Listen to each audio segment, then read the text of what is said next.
നമ്മൾ രോഗികളായി കിടക്കുമ്പോൾ ശ്രദ്ധിക്കേണ്ടുന്ന കുറേ കാര്യങ്ങളുണ്ട്. രോഗി ശ്രദ്ധിക്കേണ്ടത്, രോഗപരിചരക്കാർ ശ്രദ്ധിക്കേണ്ടത്, രോഗസന്ദർശകർ ശ്രദ്ധിക്കേണ്ടത്. അതിലൂടെ നമുക്ക് തുടങ്ങാം ഇൻഷാ അല്ലാഹ്. അല്ലാഹു തൗഫീഖ് നൽകുമാറാകട്ടെ. അതായത് വളരെ പെട്ടെന്ന് പോകും, അതുകൊണ്ട് വളരെ ശ്രദ്ധിച്ചിരിക്കണം. രോഗം എന്ന് പറഞ്ഞാൽ സത്യത്തിലൊരു ഖൈറാണ് എന്നതാണല്ലോ. രോഗം നിങ്ങൾക്ക് ഖൈറാണ്. പനിയെ ക്ഷമിക്കരുത്. മരത്തുനിന്ന് ഇല കൊഴിയും പോലെ നമ്മൾക്ക് പാപങ്ങൾ കൊഴിയും. ഒരു തലവേദന വന്നാൽ ഓരോ വേദനക്കും നമുക്ക് പുണ്യമാണ്. ആ ഒരു നിയ്യത്ത് രോഗമാകുമ്പോൾ നമ്മളൊക്കെ മനസ്സിലുണ്ടാവണം. എനിക്കിത് പുണ്യം കിട്ടുകയാണ്. അതോടൊപ്പം എന്ത് ചെയ്യണം? തദാവോബിൽ ഹലാൽ, ഹലാലായ ചികിത്സ നടത്തണം. ഹറാമിൻ്റെ ചികിത്സ ഉണ്ട്, നിങ്ങൾക്കറിയാം. ഏൽസും മുറുക്കും വൈക്കല്ലും ഒന്നും പാടില്ല. ഇസ്ലാമിലതില്ല. റസൂലുള്ളാഹി സ്വല്ലല്ലാഹു അലൈഹി വസല്ലം ജീവിതത്തിൽ ഒരിക്കൽ പോലും ഒരാൾക്ക് ഒരു ഏൽസോ ഉറുക്കോ ഐക്കല്ലോ നൂലോ കെട്ടിക്കൊടുത്തിട്ടില്ല. അതുകൊണ്ട് ഹലാലായ ചികിത്സ, ജ്യോത്സ്യനോ അങ്ങനെയുള്ള തങ്ങളോ ഉസ്താദോ അവിടെ പോയിട്ട് ഒരു നൂല് കെട്ടി വരിക എന്നതും ഇസ്ലാമിന് അന്യമാണ്. അതുകൊണ്ട് അത് നമ്മൾ ഏറെ ശ്രദ്ധിക്കണം. അത് എവിടെ തുടങ്ങും അറിയോ? ഒരു മനുഷ്യൻ ശിർക്ക് ചെയ്യാൻ തുടങ്ങൽ പ്രസവിച്ച ഉടനെ തന്നെ, പ്രസവിച്ച് ഒന്നും കണ്ട് റൂമിലേക്ക് കൊണ്ടുവരുമ്പോഴേക്ക് ഓരോരുത്തർ സന്ദർശിക്കാൻ വരുമ്പോൾ ചെയ്യും, അവിടെ തുടങ്ങും ശിർക്ക്. അല്ല, ഈ കുട്ടിക്ക് ഒരു കരിവളിട്ട് കൊടുത്തില്ലേ, ഒരു കറുത്ത ചരടിട്ട് കൊടുത്തില്ലേ, കവിളത്തെ ഉണ്ടല്ലെങ്കിൽ നമ്മളെ ആളുകൾ ഒരു കവിളത്തെ ഒരു കറുത്ത പൊട്ടൊക്കെ, ഇത് എന്തിനാന്ന് ചോദിച്ചാൽ എന്താ? അത് കണ്ണേർ തട്ടലിനാണ്, അത് പിന്നെ നാഗൂർ തട്ടലിനാണ് എന്നൊക്കെ പറയും. ഇസ്ലാമിലില്ല. ഇസ്ലാമിൽ അങ്ങനെ ഇല്ല എന്ന് പറഞ്ഞാൽ അങ്ങനത്തെ ഒരു സംഭവമല്ല. കാരണം ഈ ഗർഭാശയത്തിന് ഈ കുട്ടിയെ ഒരു ബീജാണുവെന്ന് വളർത്തിക്കൊണ്ടുവന്ന് 4 മാസമാകുമ്പോൾ സുമ്മ സവ്വാഹു വനഫഖ ഫീഹി മിർ റൂഹി, ആത്മാവെന്ന് ഊതുകയും വജഅലകുമുസ് സമഅ വൽ അബ്സാറ വൽ അഫ്ഇദ, കേൾവിയും കാഴ്ചയും ഹൃദയവും നൽകിയിട്ടും ഖലീലമാ തഷ്കുറുൻ, വളരെ കുറച്ച് നന്ദി കാണിക്കുന്നു. ആ ഉള്ളിന്ന് വളർത്തി അങ്ങനെ എല്ലാ കേൾവിയും കാഴ്ചയൊക്കെ നൽകി ആ പൊക്കിലൂടെ ഭക്ഷണത്തിൽ നമ്മൾ വളർത്തി അങ്ങനെ ആ ഗർഭാശയത്തിൽ കൊണ്ടുവന്ന് പ്രസവിച്ച് വീണപ്പോൾ ഏറ്റവും നേർത്ത പോഷകാംശമുള്ള പ്രതിയുള്ള പാല് അവിടെ ഉണ്ടാക്കിയ ആ റബ്ബ് പോരെ ഈ കുട്ടിനെ കാക്കാൻ? പിന്നെ ഇതിലൊരു ഏൽസ് ഉറുക്ക് വൈക്കലും നിങ്ങളുടെ പുറത്തെന്തോ അതിൻ്റെ ഉള്ളിൽ നിന്ന് വളർത്തിയ റബ്ബ് പോരെ എന്നതാണ് ഈമാൻ. ഇതോ അവസാനം രോഗിയായി മരിക്കണ സമയത്ത് എന്ത് കാണാം? മരണസമയത്ത് തൊട്ട് മുമ്പ് ആശുപത്രിയൊക്കെ മടക്കി എന്ന് പറഞ്ഞാൽ പിന്നെയും കാണുന്നത് ആൾക്കാർ ഇന്ന പാപ്പാൻ്റെ ഇന്ന ഉസ്താദിൻ്റെ ഇന്ന തങ്ങളെ ഒരു നൂല് കൊണ്ടുപോയി ഒരു പിന്നെ ഏൽസ് കൊണ്ടുപോയി ഐക്കല് കൊണ്ടുപോയി അങ്ങനെ കെട്ടി മരിക്കുക എന്നുള്ളത് അത് വളരെ ഗൗരവമാണ്. അങ്ങനെ മരണപ്പെട്ടാൽ ശിർക്കോട് കൂടിയാണ് മരിക്കുന്നത് എന്ന ഗൗരവം രോഗസമയത്ത് നമ്മളേറെ ശ്രദ്ധിക്കണം. അതൊന്നും നമ്മളെ മേത്ത് കെട്ടാൻ അനുവദിക്കരുത്. അത് നമ്മൾ രോഗിയാകുമ്പോൾ ശ്രദ്ധിക്കണം. ഇതേപോലെ രോഗികൾക്ക് കെട്ടിക്കൊടുക്കുന്ന ആൾക്കാരും ശ്രദ്ധിക്കണം. അത് സാന്ദർഭികമായി സൂചിപ്പിക്കണം അതിൻ്റെ ഗൗരവം. എന്നിട്ട് രോഗമാകുന്ന സമയത്ത് നമ്മൾ ഏറെ ശ്രദ്ധിക്കേണ്ടുന്ന കാര്യം അതെന്താണെന്ന് ചോദിച്ചാൽ, രോഗസമയത്ത് നമുക്ക് കൃത്യമായി ഏറ്റവും പ്രധാനമായി നമ്മൾ ശ്രദ്ധിക്കേണ്ടത് മരുന്നും ഗുളികയൊക്കെ എല്ലാവരും തരും, അതൊന്നും പ്രശ്നം ഉണ്ടാവില്ല. പക്ഷേ നമ്മളായിട്ട് ശ്രദ്ധിക്കേണ്ട രോഗിയാകുമ്പോൾ എന്താണ്? നമസ്കാരമാണ്. റസൂലുള്ളാഹി സ്വല്ലല്ലാഹു അലൈഹി വസല്ലം ഏറ്റവും ശ്രദ്ധിച്ച നമസ്കാരമാണ്. എന്നാൽ ആശുപത്രി പോയാൽ തന്നെ വൃത്തിയില്ല വെടുപ്പില്ല അറിഞ്ഞ് അവിടെ നിൽക്കുന്ന ബൈസ്റ്റാൻഡർ പോലും നിസ്കരിക്കാതിരിക്കുക എന്നുള്ളത് ഗൗരവമാണ്. അതുകൊണ്ട് ആ സമയത്ത് നമ്മൾ അവസാനത്തിലേക്ക് അള്ളാഹ് നോക്കുമ്പോൾ ഒരാൾ മുസ്ലിം ആയാൽ അന്ന് തൊട്ട് എന്ത് ചെയ്യണം? അയാൾ നിസ്കാരം തുടങ്ങണം. അപ്പോൾ അവസാനമാകുമ്പോൾ നമുക്ക് നിസ്കാരം അല്ലെങ്കിൽ നമ്മളെ കഥ എന്തായിരിക്കും? അതുകൊണ്ട് എപ്പോഴും ശ്രദ്ധിക്കണം. തവഫനി മുസ്ലിമൻ വൽഹിഖ്നി ബിസ്വാലിഹീൻ, എന്നെ ഇവിടുന്ന് എടുക്കുമ്പം മുസ്ലിമാക്കി മരിപ്പിക്കണം. അതുകൊണ്ട് നിസ്കാരം അല്ലെങ്കിൽ ഓനെ ശരിക്കും മുസ്ലിം അല്ല, അത് ഉൾക്കൊള്ളണം. അതുകൊണ്ട് മുസ്ലിമായി മരിക്കണേ, സാലിങ്ങൾ ഉൾപ്പെടുത്തണേ എന്നാണ് പ്രാർത്ഥന. ആ കാര്യം നമുക്കറിയാലോ. അതുകൊണ്ട് ആ കാര്യം രോഗമാകുമ്പം ആശുപത്രിയിൽ ICUവിൽ ശരിക്കും നമ്മൾ ചെറിയ കുട്ടികൾക്ക് പാമ്പേഴ്സൊക്കെ കെട്ടി കടുക്കണ മാതിരി യാസീൽ പറഞ്ഞതുപോലെ വമന്നു അമ്മിറുഹു നുനക്കിസുഹു ഫിൽ ഖൽഖി അഫലാ യഅഖിലൂൻ, അല്ലാഹു ദീർഘായുസ് നൽകിയാൽ ആദ്യാവസ്ഥയിലേക്ക് നമ്മളെ മടക്കും. ഏറ്റവും ചെറിയ കുട്ടിയുടെ അവസ്ഥയിലേക്ക് കിടന്നോടത്ത് മലം മൂത്രമൊഴിച്ച് വാരി നേടുന്നത് മാറി കുറച്ചുകൂടി വൈകിയാൽ പ്രസവിച്ച് ഉമ്മ ലേബർ റൂമിലും കുട്ടീനെ അങ്ങോട്ട് പുറത്തേക്ക് വന്ന് കുട്ടി ഇങ്ങനെ കരഞ്ഞപ്പം ഒരു ശീലയിൽ കുറച്ച് വെള്ളമാക്കി ഇങ്ങനെ തൊട്ടുകൊടുത്ത് അവിടെയുള്ള ആ ദ്രാവങ്ങളൊക്കെ തുടച്ച് മാറ്റിയതുപോലെ നമ്മൾ അവസാനമാകുമ്പോൾ നിസ്സഹായമായി കിടന്ന് അങ്ങനെ ആ ഒരു വെള്ളം തൊട്ട് തരുന്ന അവസ്ഥയിലേക്ക്, അതാണ് ആദ്യാവസ്ഥയിലേക്ക് നമ്മളെ മടക്കും. അതുകൊണ്ട് ആ സമയത്തൊക്കെ ഉള്ളിൽ ഓർമ്മ ഉണ്ടെങ്കിൽ നമ്മൾ നമസ്കരിച്ചിരിക്കണം. അത് ഗൗരവമാണ്. അതാണ് രോഗി ശ്രദ്ധിക്കേണ്ട പ്രധാനമായ കാര്യം.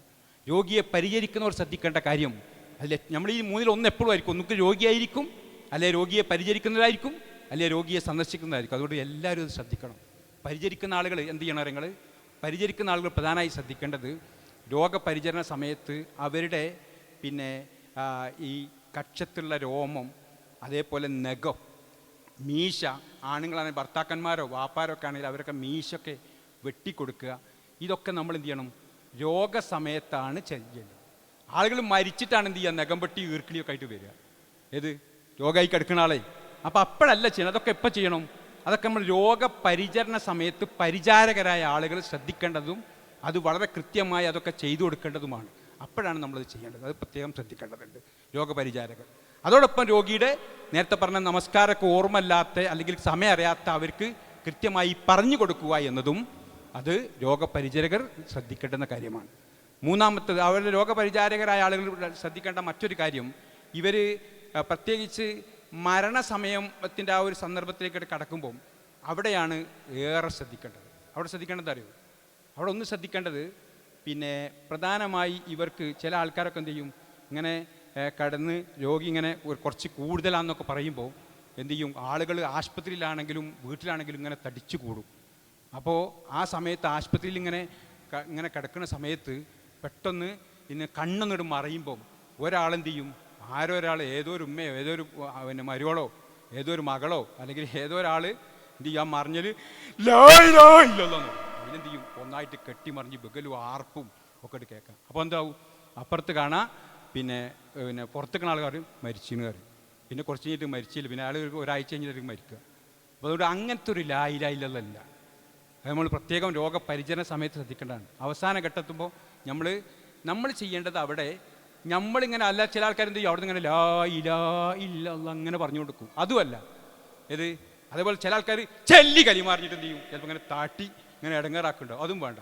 എന്താ വേണ്ടിയുള്ളൂ, ആ രോഗി മരിക്കുന്ന ആൾ മനസ്സിലാകുന്ന രൂപത്തിൽ നമ്മൾ അവരെ ചെവിയിൽ ഇങ്ങനെ വലത്തെ ചെവിയിൽ ഇങ്ങനെ ലാ ഇലാഹ ഇല്ലല്ലാ ഇതിങ്ങനെ ഇടയ്ക്ക് ഇങ്ങനെ പറഞ്ഞു കൊടുക്കുക. എപ്പോഴാണ് മരിക്കുമെന്ന് നമുക്കറിയില്ല. അതിങ്ങനെ എന്ത് ചെയ്യണം, നമ്മളിങ്ങനെ ഇടയ്ക്ക് ഇങ്ങനെ ചൊല്ലിക്കൊണ്ടേ ഇരിക്കുക. എന്നിട്ട് നമ്മളിങ്ങനെ ലായില്ല രോഗിക്ക് സ്വർഗം കിട്ടൂല. റസൂലുള്ള പറഞ്ഞതാണ്, നമ്മൾ ലായില്ല സ്വർഗം കിട്ടുന്നതാണോ? അല്ല. ഈ മരിക്കുന്ന രോഗി ആരുടെയെങ്കിലും അവസാനത്തെ വാക്ക് ലാ ഇലാഹ ഇല്ലല്ലാ എന്നായാൽ ദഖലൽ ജന്ന, സ്വർഗത്തിൽ പോയി. അപ്പോൾ അവിടെയാണ് നമ്മൾ അങ്ങനെയാണ് ലാ ഇലാഹ ഇല്ലല്ലാ രോഗിക്ക് അത് വലിയ ഒച്ചയും പടിയൊന്നും വേണ്ട, മെല്ലെ ചെവിയിൽ ഇങ്ങനെ പറഞ്ഞു കൊടുക്കുന്ന രൂപത്തിലാണ് ചെല്ലേണ്ടത്. അത് പരിചാരകർ ശ്രദ്ധിക്കേണ്ടതാണ്. അതോടൊപ്പം പിന്നെ പരിചാരകർ ശ്രദ്ധിക്കേണ്ട അടുത്ത പോയിന്റ് എന്താണെന്ന് വെച്ചാൽ, ഈ രോഗിക്ക് മരിക്കണതിൻ്റെ തൊട്ടുമ്പ് വെള്ളം കൊടുക്കലുണ്ട്. അതിപ്പോൾ ആശുപത്രിയിലും കാണുന്നത് ഡോക്ടർമാരും മറ്റുമൊക്കെ ഇതാ വെള്ളം കൊടുത്തോളി. ചിലപ്പോൾ മരിച്ചിട്ടൊക്കെ കഴിക്കും, ബെല്ലിറ്റെന്നൊക്കെ കഴിക്കും. അല്ലെ നമ്മൾക്ക് തന്നെ ഒരു സമാധാനമാണ്. നമുക്കാണെങ്കിൽ അവസാനം എൻ്റെ കൈ കൊണ്ടാണ് വെള്ളം കിട്ടിയതെന്ന് പറയാൻ വേണ്ടിയിട്ടുള്ള ആൾക്കാർ അതിനായിട്ട് കാത്തിക്കണവരുണ്ട്. എന്നാൽ യഥാർത്ഥത്തിൽ ഇതൊരു ഇടങ്ങേറാക്കലാണ്. കാരണം നമ്മൾ ചുണ്ടൊക്കെ ഒന്ന് നനച്ച്, പ്രത്യേകിച്ച് ഈ ട്രിപ്പൊക്കെ കൊടുത്ത് ഗ്ലൂക്കോസൊക്കെ ഇരുന്ന രോഗിക്ക് എന്തില്ല, അവർക്ക് ചുണ്ടൊക്കെ ഒന്ന് നനച്ചു കൊടുത്താൽ മതി. ഇവരെങ്ങനെ ഇടങ്ങേറാക്കി ഇങ്ങനെ ശീലയിലാക്കി കൊടുക്കുമ്പോൾ ഒരു അളവും കിട്ടില്ല. ഗ്ലാസ്സിലെടുക്കുന്നു, ശീലയിലേക്ക് മുക്കുന്നു, എന്നിട്ട് കൊടുക്കുന്നു, എന്നിട്ട് അയാളിങ്ങനെ ഇടങ്ങേറായി. നമ്മളെന്നെ കടന്ന് വെള്ളം കുടിച്ചാൽ അറിയാലോ, ആൾക്കാരെ തെരലിന്ന് പറയാനും കഴിയില്ല. അപ്പം അങ്ങനെ ആ രോഗിയെ പരിചരിക്കുന്ന ഒരിക്കലും ഇതിനെ ബുദ്ധിമുട്ടാക്കരുത്. മനസ്സിലായില്ലേ പറഞ്ഞത്? ബുദ്ധിമുട്ടാക്കരുത്. കാരണം അത് നമ്മൾ വളരെ ശ്രദ്ധിക്കണം പരിചരിക്കുന്നത്. ആവശ്യത്തിന് ചുണ്ടൊക്കെ ഒന്ന് നനച്ചു കൊടുത്ത് ഒരു ചെറിയ രീതിയിൽ ചെയ്യുക എന്നതേ ഉള്ളൂ. അതല്ലാതെ ഒന്നായിട്ട് വെള്ളം കൊടുത്തതിനെ ഇടങ്ങേറാക്കുന്ന ഒരവസ്ഥ ഉണ്ടാകാതിരിക്കാനും പരിചാരകരായ നമ്മൾ ശ്രദ്ധിക്കേണ്ടതാണ്. മൂന്നാമത്തത്, രോഗിയെ സന്ദർശിക്കുന്ന ആളും ശ്രദ്ധിക്കേണ്ടതെന്ന് വെച്ചാൽ അവരും പലപ്പോഴും എന്താ ഉണ്ടാകുക, അവർ പറയും പിന്നെ അതായത് ചില ആളുകൾ എങ്ങനെ വന്നിട്ട് അടുത്ത് തുടങ്ങും. പിന്നെ അയാളിങ്ങനെ ഒരു ശ്വാസം മാത്രമേ ഉണ്ടാവുള്ളൂ ചിലപ്പോൾ.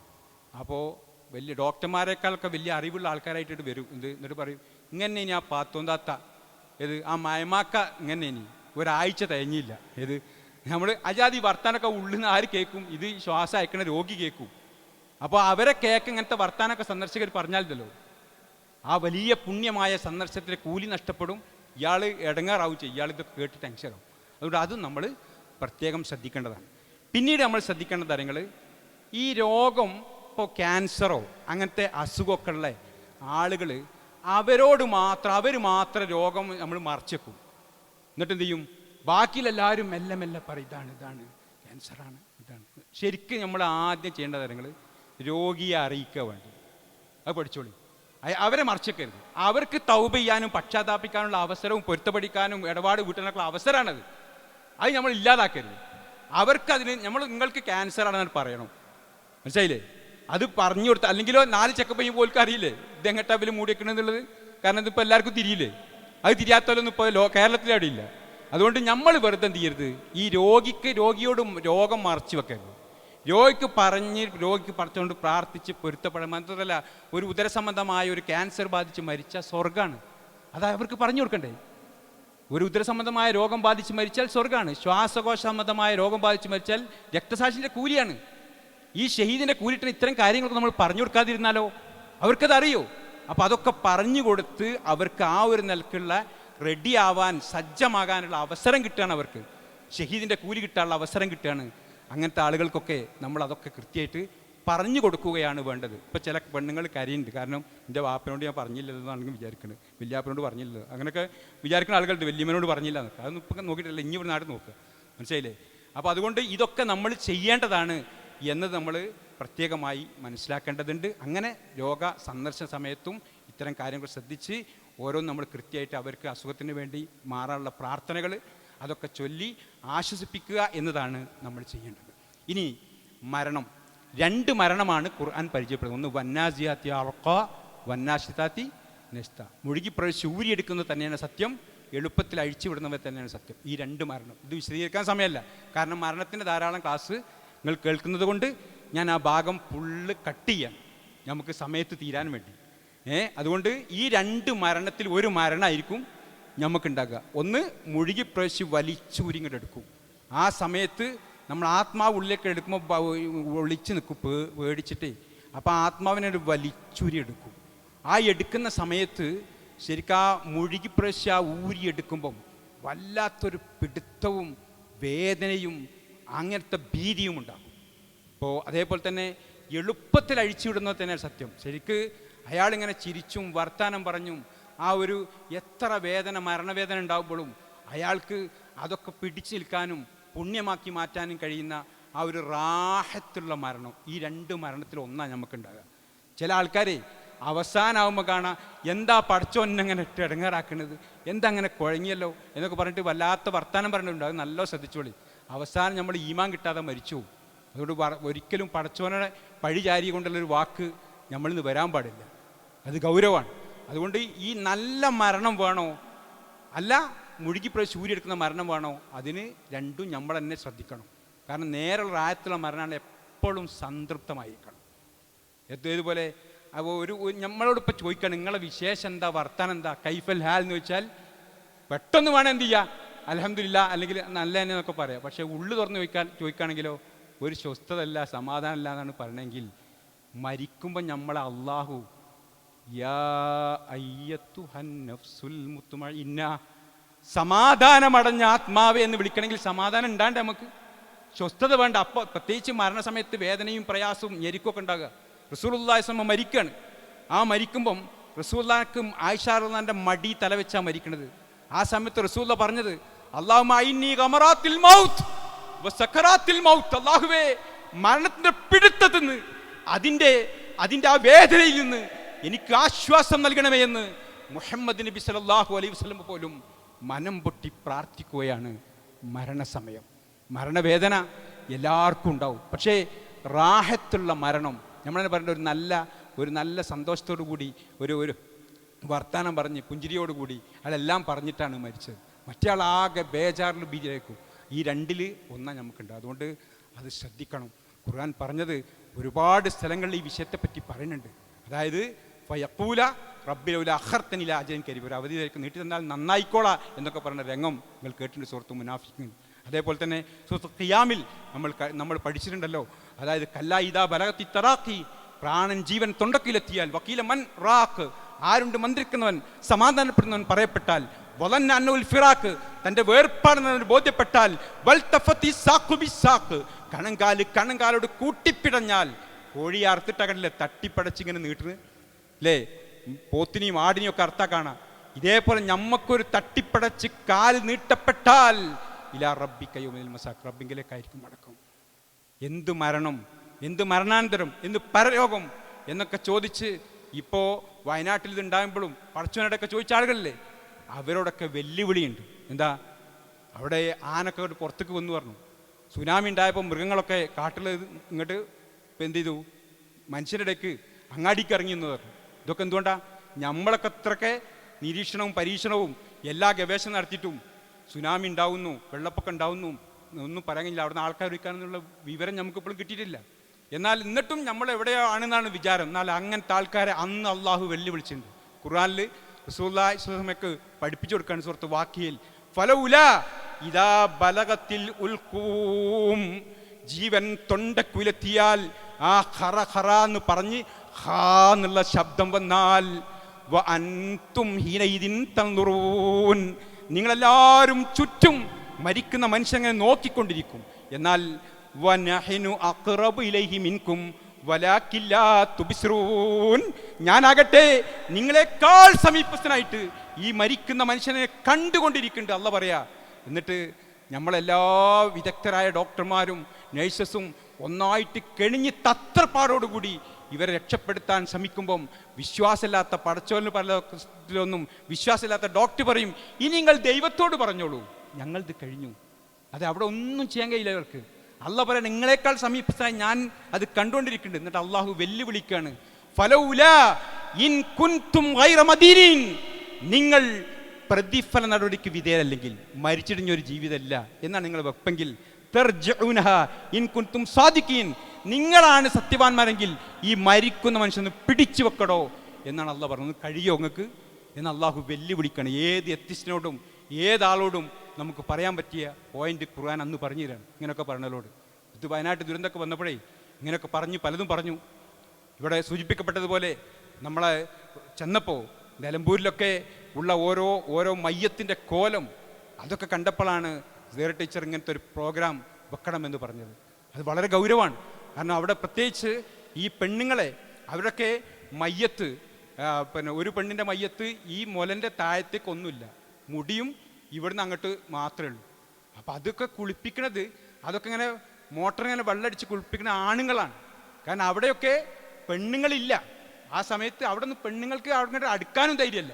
അപ്പോൾ ഈ ഒരു ക്ലാസ്സോടുകൂടി നമ്മൾ അത്തരം എല്ലായിടത്തും നിങ്ങൾ ഇടപെടേണ്ടിടത്തും നിങ്ങൾ ചെയ്യുന്നിടത്തും നിങ്ങൾ എത്തിപ്പെടുകയും നിങ്ങൾ ചെയ്യുകയും ചെയ്യണം. അതാണ് സീറ ടീച്ചർ നേരത്തെ പറഞ്ഞത്, ഒരു സന്നദ്ധമായി ഓരോ സ്ഥലത്തും വിളിച്ചാൽ വരാൻ പറ്റുന്ന ആളുകൾ കൂടി ഉണ്ടാവാൻ കൂടിയാണ് ഈ ക്ലാസ് എന്ന്. അതെ, അങ്ങനെ നമ്മളെല്ലാവരും ഇവിടെ വന്ന 300 പേരിലേറെ ഇപ്പോൾ ഇവിടെ ഉണ്ട്. കണക്കെടുത്തൊക്കെയോ ആൾക്കാർ ഇനി വന്നുകൊണ്ടിരിക്കുകയാണ്. ഇത് മനസ്സിലായില്ലേ? അപ്പോൾ അവർക്കൊക്കെ ഈ വരുന്ന മുഴുവൻ ആളുകളും ഇനി എന്ത് ചെയ്യണം? ഏത് ആക്സിഡൻറ്റ് മയ്യത്താണെങ്കിലും നമ്മൾ അത് കുളിപ്പിക്കാൻ പഠിക്കണം. കുളിപ്പിക്കണ കൃത്യമായിട്ട് പഠിക്കണം. അതായത് നമ്മളെ ശരിക്കു പറഞ്ഞാൽ മയ്യത്തിനോട് ഏറ്റവും അടുത്ത ആളാണ് മയ്യത്ത് കുളിപ്പിക്കേണ്ടത്. പ്രത്യേകിച്ച് ഇങ്ങനത്തെ സമയത്തൊന്നും അങ്ങനത്തെ ആളെ കിട്ടൂല, കാരണം അവരൊന്നായിട്ട് പോയതാണ്.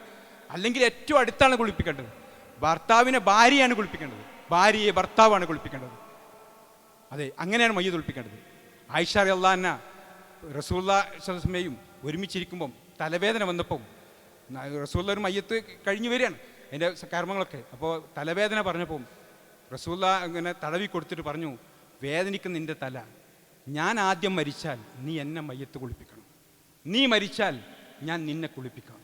അതെ, ഭാര്യയ്ക്ക് ഭർത്താവിനെയും ഭർത്താവിന് ഭാര്യയെയും കുളിപ്പിക്കാം. മനസ്സിലായില്ലേ? അതുകൊണ്ട് അങ്ങനെയാണ്. ഇതേപോലെ അബൂബക്കർ റളിയല്ലാഹുവിൻ്റെ മയ്യത്ത് കുളിപ്പിച്ചത് ഭാര്യ അസ്മാ റളിയല്ലാഹു അൻഹയാണ്. ഫാത്തിമ റളിയല്ലാഹു അൻഹയുടെ മയ്യത്ത് കുളിപ്പിച്ചത് ഭർത്താവ് അലി റളിയല്ലാഹു അൻഹു. അപ്പോൾ നമ്മൾക്ക് അങ്ങോട്ടും ഇങ്ങോട്ടും ഒക്കെ കുളിപ്പിക്കാം. അല്ലാതെ നമ്മളെന്തെങ്കിലും ബോധം കെട്ട് വീണ് കിടക്കുക കരയൊന്നുമല്ല വേണ്ടത്. നമ്മളതിൻ്റെ ബാക്കി കർമ്മങ്ങളും അതേപോലെ ചെയ്യാനുള്ള ധൈര്യമാണ് നമുക്ക് വേണ്ടത്. അത് ഇൻഷാ അല്ലാഹ് എന്ത് സംശയം ഉണ്ടെങ്കിലും തീരുമാർ കൃത്യമായിട്ട് ഇതിനില്ല നമുക്കത് പഠിക്കാം. അള്ളാഹു തൗഫീഖ് നൽകുമാറാകട്ടെ.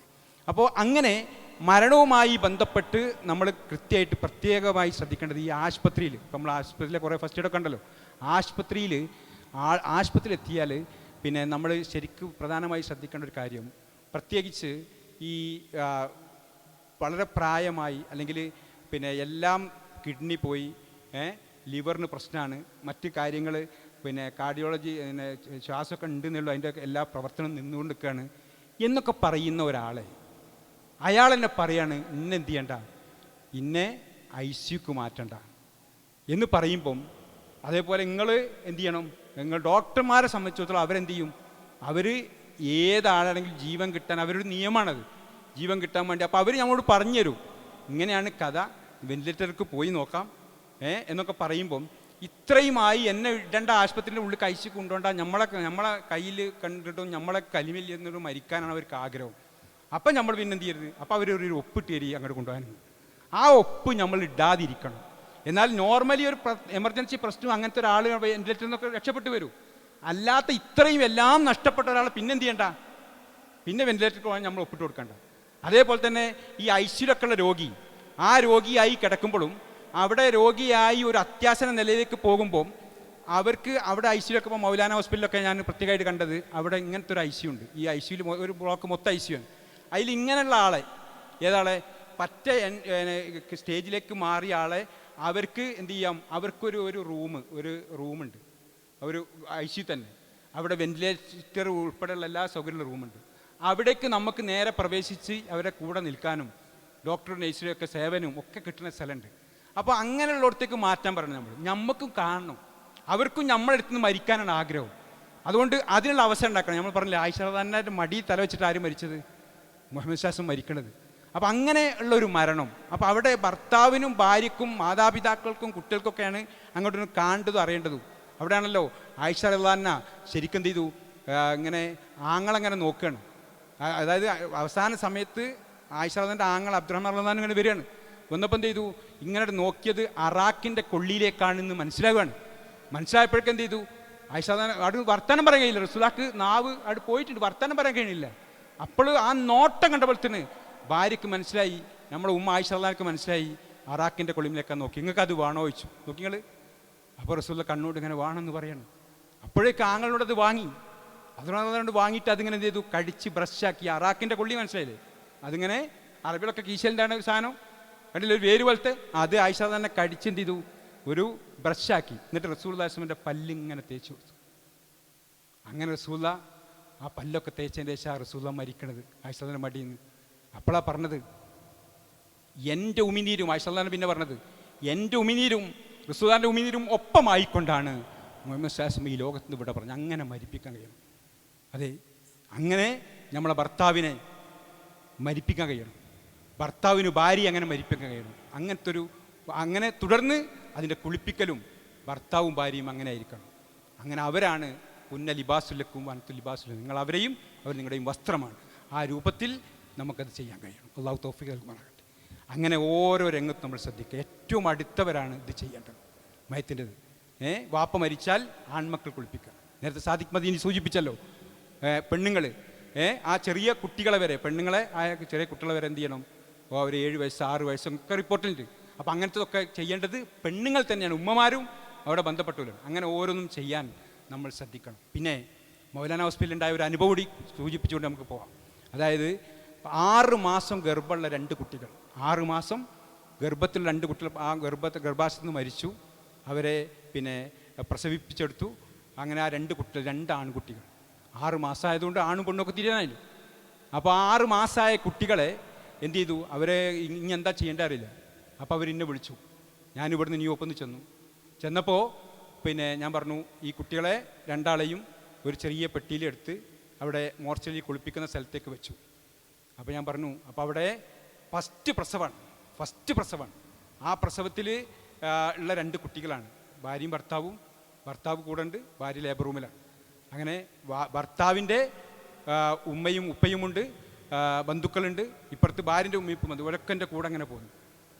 ഇത് കാണാൻ എന്താ ചെയ്യുന്നത് അറിയാം. അപ്പോൾ ഞാൻ പറഞ്ഞു, ഈ കുട്ടികളെങ്ങനെ നോക്കിയിട്ട് പറഞ്ഞു, ഈ കുട്ടികൾക്ക് റസൂലുള്ളാഹി സ്വല്ലല്ലാഹു അലൈഹി വസല്ലം പേരിടാൻ പറഞ്ഞിട്ടുണ്ട്. ഈ മരിച്ച കുട്ടികൾക്ക് എന്ത് ചെയ്യണം, പേരിടണം. പഠിച്ചോളിട്ടോ, അങ്ങനെ ഒരു കുട്ടി മരിച്ചാലേ പേരിടണം. പേരിട്ടിട്ട് ആ കുട്ടിക്ക് ആ പേരിലാണ് പരലോകത്ത് അറിയുക ഈ മക്കൾ. അതുകൊണ്ട് മരിച്ച കുട്ടിക്ക് എന്ത് ചെയ്യണം, പേരിടണം. ആ പേരിട്ടു. അപ്പോൾ ആ കുട്ടിൻ്റെ വല്യപ്പ പറഞ്ഞു, ഈ കുട്ടിൻ്റെ പേര് അബ്ദുറഹ്മാൻ എന്നിടാം, മറ്റേ കുട്ടിൻ്റെ പേര് അബ്ദുള്ള എന്നിടാം. അതിട്ട് ഞാൻ കുളിപ്പിക്കുമ്പം കുളിപ്പിച്ചിങ്ങനെ കഴിയാറായപ്പോൾ പിന്നെ ആ കുട്ടിൻ്റെ വാപ്പ ആദ്യ പ്രസവല്ലേ, അങ്ങോട്ട് പൊട്ടിക്കരഞ്ഞോട്ട്. അപ്പോൾ അവന് കരയരുത്, എനിക്ക് കൂടി കിട്ടാത്ത ഭാഗ്യമാണ് അള്ളാഹു നിങ്ങൾക്ക് തന്നത്. എൻ്റെ ഒരു കുട്ടി മരിച്ചിട്ടില്ല. നിങ്ങൾ ഈ കുട്ടികൾ നിങ്ങൾക്കും ലേബർ റൂമിൽ വേദന സഹിക്കുന്ന നിങ്ങളെ ഭാര്യയ്ക്കും വേണ്ടി നാളെ ശുപാർശ ചെയ്യുമെന്ന് റസൂലുള്ളാഹി സ്വല്ലല്ലാഹു അലൈഹി വസല്ലം പറഞ്ഞിട്ടുണ്ടെന്ന് പറഞ്ഞപ്പോൾ സ്വിച്ചിട്ടമാരി മൂപ്പരെ കരച്ചു നിന്നു. ഇത് നിങ്ങൾ ലേബർ റൂമിൽ ഭാര്യയ്ക്ക് പോയി ഇതൊക്കെ കഴിഞ്ഞിട്ട് പറഞ്ഞു കൊടുക്കണം എന്ന് പറഞ്ഞു. അല്ലേ? ഇങ്ങനെ ഏത് സമയത്തും ആശ്വസിക്കാനും സമാധാനിപ്പിക്കാനും അതിന് ഇസ്ലാം വഴി കാണിക്കുന്നുണ്ട്. ശരി, നമ്മൾ അത്തരം വിഷയത്തിലേക്ക് പോയാൽ സമയം വഴുകും. നമ്മളെന്ത് ചെയ്യുക? ഇനി നേരെ പ്രാക്ടിക്കൽ സെഷനാണ് നിങ്ങൾക്ക് ഏറ്റവും കാണേണ്ടത്. അതിലേക്ക് പോകാം. അപ്പോൾ 2 മരണം പറഞ്ഞു, നല്ല മരണം, ചീത്ത മരണം, ഇതൊക്കെ പറഞ്ഞു.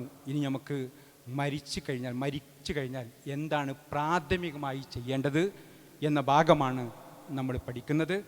ഇൻഷാ അല്ലാ അതിലേക്ക് നമുക്ക് പോകാം. ഇപ്പോൾ ഫസ്റ്റ് എയ്ഡൊക്കെ നിങ്ങൾ പഠിച്ചു. പക്ഷേ മരിച്ചാൽ എങ്ങനെയാണ് അറിയാം? ഇപ്പോൾ നേരത്തെ പറഞ്ഞു ഇവിടെ പൾസ് കിട്ടിയില്ല, എവിടെ കിട്ടും? ഫസ്റ്റ് എയ്ഡിൽ ഇവിടെ കിട്ടുമോ അല്ലേ? ഇനി മരിച്ചാൽ എങ്ങനെ കിട്ടുക? അതറിയണ്ടേ? അതിനുള്ള ചില ലക്ഷണങ്ങളുണ്ട്. അതെന്താ അറിയുങ്ങൾ?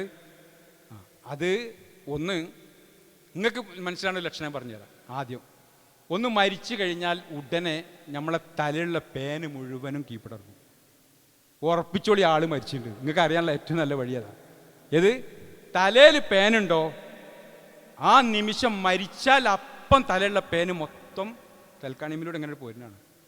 ഒക്കെ അവിടെ ഇറങ്ങിപ്പോരും അല്ലേ? തലാണിമയിലൂടെ ഇങ്ങോട്ട് പോരും. മനസ്സിലായില്ലേ? അപ്പം മരിച്ചാൽ ആദ്യം അറിയാനുള്ള ഒരു വഴി അതാണ്. അപ്പം നിങ്ങൾ ഉറപ്പിച്ചോളി പേന ഇറങ്ങിയോ ആള് മരിച്ചത്. ആ നിമിഷം പേമിനെ കാത്തുക്കൂല. പിന്നെ നമുക്ക് അറിയാനുള്ളൊരു വഴി എന്താ? നിങ്ങൾ കണ്ണിലേക്ക് ഒരു ടോർച്ച് അടിച്ചു നോക്കുക. ഇപ്പോൾ നമ്മൾ പെട്ടെന്നൊരു ലൈറ്റ്, നമ്മൾ രാവിലെ സുബൈക്കൊക്കെ ലൈറ്റ് അടിക്കുമ്പോൾ കണ്ണിങ്ങനെ മങ്ങൂലേ? ഏത്? ടോർച്ചടിച്ചാൽ എന്താകും? നിങ്ങൾ ടോർച്ച് അടിച്ചു കഴിഞ്ഞാൽ ഉടനെ തന്നെ എന്താകും? ടോർച്ച് അടിച്ചു കഴിഞ്ഞാൽ ഈ കണ്ണിൻ്റെ കൃഷ്ണമണി ഇങ്ങനെ ചുരുങ്ങും. മനസ്സിലായില്ലേ? ജീവനുണ്ടെങ്കിൽ. ജീവല്ലെങ്കിൽ അതിങ്ങനെ വട്ടം ഇട്ടിങ്ങനെ നിൽക്കും, അനങ്ങൂല. ഒരല്പം ജീവനുണ്ടെങ്കിൽ എന്ത് ചെയ്യും? ആ കൃഷ്ണമണിക്ക് ടോർച്ചടിച്ചാൽ അത് ചുരുങ്ങിയിരിക്കും. നേരെ നിൽക്കേണ്ടി ഉറപ്പിച്ചോളി ആൾ മരിച്ചു. മനസ്സിലായില്ലേ? അപ്പോൾ അതിന് പിന്നെ ആശുപത്രി കൊണ്ടുപോകേണ്ട ആവശ്യമില്ല. ഇങ്ങനത്തെ കാര്യങ്ങളൊക്കെ നമ്മൾ മനസ്സിലാക്കിയത്. അപ്പോൾ ഇതാണ് അതിൽ നമ്മൾ മനസ്സിലാക്കേണ്ടത്. ഇനി നമുക്ക് പ്രാക്ടിക്കൽ സെഷനിലേക്ക് പോകാം. ഇനി നമ്മൾ മരിച്ച ഉടനെ ചെയ്യേണ്ടതെന്ന് വെച്ചാൽ ആദ്യമായിട്ട് നമ്മൾ ചെയ്യേണ്ടതാണ്, മരിച്ചു എന്ന് കണ്ടാൽ നമ്മൾ ആദ്യം ആളെ കണ്ണടക്കുക വേണ്ടി. മനസ്സിലായില്ലേ? അപ്പോൾ അവിടെ നമ്മൾ ശ്രദ്ധിക്കേണ്ടത്, ഞാൻ നേരത്തെ പറഞ്ഞല്ലോ, ഹോസ്പിറ്റലിൽ നിന്നൊക്കെ ആണെങ്കിൽ ഇതിന് നമുക്ക് അവസരം കിട്ടില്ല. അപ്പോൾ അവരോട് നമുക്ക് നമുക്ക് പിന്നെ ഇസ്ലാമികമായ കുറച്ച് കർമ്മങ്ങൾ ചെയ്യാണ്ടെന്ന് നമ്മൾ പറയണം. മനസ്സിലായില്ലേ? അതുകൊണ്ട് ഞങ്ങൾക്ക് ആ മയ്യത്ത് കിട്ടണം എന്നാൽ നിൽക്കെന്ത് ചെയ്യണം? ആ മയ്യത്തിനെ കാണണം, നമുക്കിതൊക്കെ ചെയ്യണം. അപ്പം നമ്മൾ ചെയ്താൽ അത് റെഡിയാവും. പ്രത്യേകിച്ച് അവർ ഈ താടിയൊക്കെ കെട്ടുമ്പോൾ അവർ സാധാരണ ഒരു താടിക്കൊരു കെട്ടാട് കെട്ടുകയാണ്. അതിന് പകരം അതിങ്ങനെ ഈ മറ്റേ മുറിവൊക്കെ കെട്ടുന്ന അതേ ശീലമാണ് അവർ യൂസ് ചെയ്യുക. അതിങ്ങനെ വലിഞ്ഞു പോകുമ്പോൾ താടി നേരെ എന്താവില്ല, ടൈറ്റായി കിട്ടൂല, അതിങ്ങനെ വലിഞ്ഞു പോകും. അപ്പം നമ്മളെ വീട്ടിലുള്ള തുണി, അങ്ങനത്തെ തുണികളോ മയ്യത്തിൻ്റെ കഫമുടവൻ്റെ തുണിയൊക്കെ എടുത്തിട്ട് കെട്ടിയാലേ എന്താകുള്ളൂ? പ്രത്യേകിച്ച് വെന്റിലേറ്ററൊക്കെ രോഗിൻ്റെ വായ ഇങ്ങനെ പിളർന്നിരിക്കും, അത് പെട്ടെന്ന് അടയില്ല. അപ്പോൾ അത് നല്ലോണം ടൈറ്റാക്കി പിടിച്ച് കെട്ടണം. മനസ്സിലായില്ലേ? അപ്പോൾ മയ്യത്തിൻ്റെ ആദ്യം ചെയ്യേണ്ടത് എന്താണ്?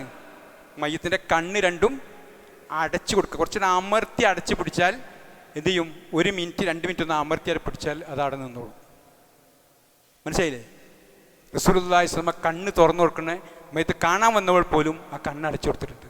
കാരണം നമ്മൾ ആത്മാവ് ഇങ്ങനെ പോകുമ്പം ആ കണ്ണിങ്ങനെ അത് പോണിങ്ങനെ നോക്കും. പിന്നെ അടക്കാനുള്ള ജീവൻ ഉണ്ടല്ലോ, പിന്നെ അടക്കാൻ കഴിയില്ല. അതുകൊണ്ട് ആദ്യം നമ്മൾ എന്ത് ചെയ്യണം? മരിച്ച ഒരാളെ കണ്ണടച്ചു കൊടുക്കുക കേട്ടോ. എന്നിട്ട് ആ വായ ഒന്ന് ശരിയാക്കുക. വായ എന്ന് പറഞ്ഞാൽ പിളർന്നിരിക്കണം, മറ്റൊക്കെ ഒന്ന് ടൈറ്റാക്കി കെട്ടുകയാണ് വേണ്ടത്. അത് നമ്മൾ പഠിപ്പിക്കാം നമ്മളെ ശീലെടുത്താൽ. അപ്പോൾ ആ ടൈറ്റാക്കി നമ്മൾ പിന്നെ എന്ത് ചെയ്യണം? ആ ടൈറ്റാക്കിയിട്ട് നമ്മൾ ഒന്ന് കെട്ടിക്കൊടുക്കുക. ആ കെട്ടുമ്പോൾ നമ്മൾ ചില കാര്യങ്ങൾ ശ്രദ്ധിക്കാണ്ട്, പിന്നെ നമ്മൾ ഈ ഭാഗത്തൂടെ ഇങ്ങോട്ട് എടുത്ത് കെട്ടിയാൽ എന്ത് ചെയ്യും? അതോട് ഊരിപ്പോരും. താഴത്തൂടെ എടുത്താലൊക്കെ ഇപ്പോഴും. അപ്പം രണ്ട് എന്ത് ചെയ്യുക?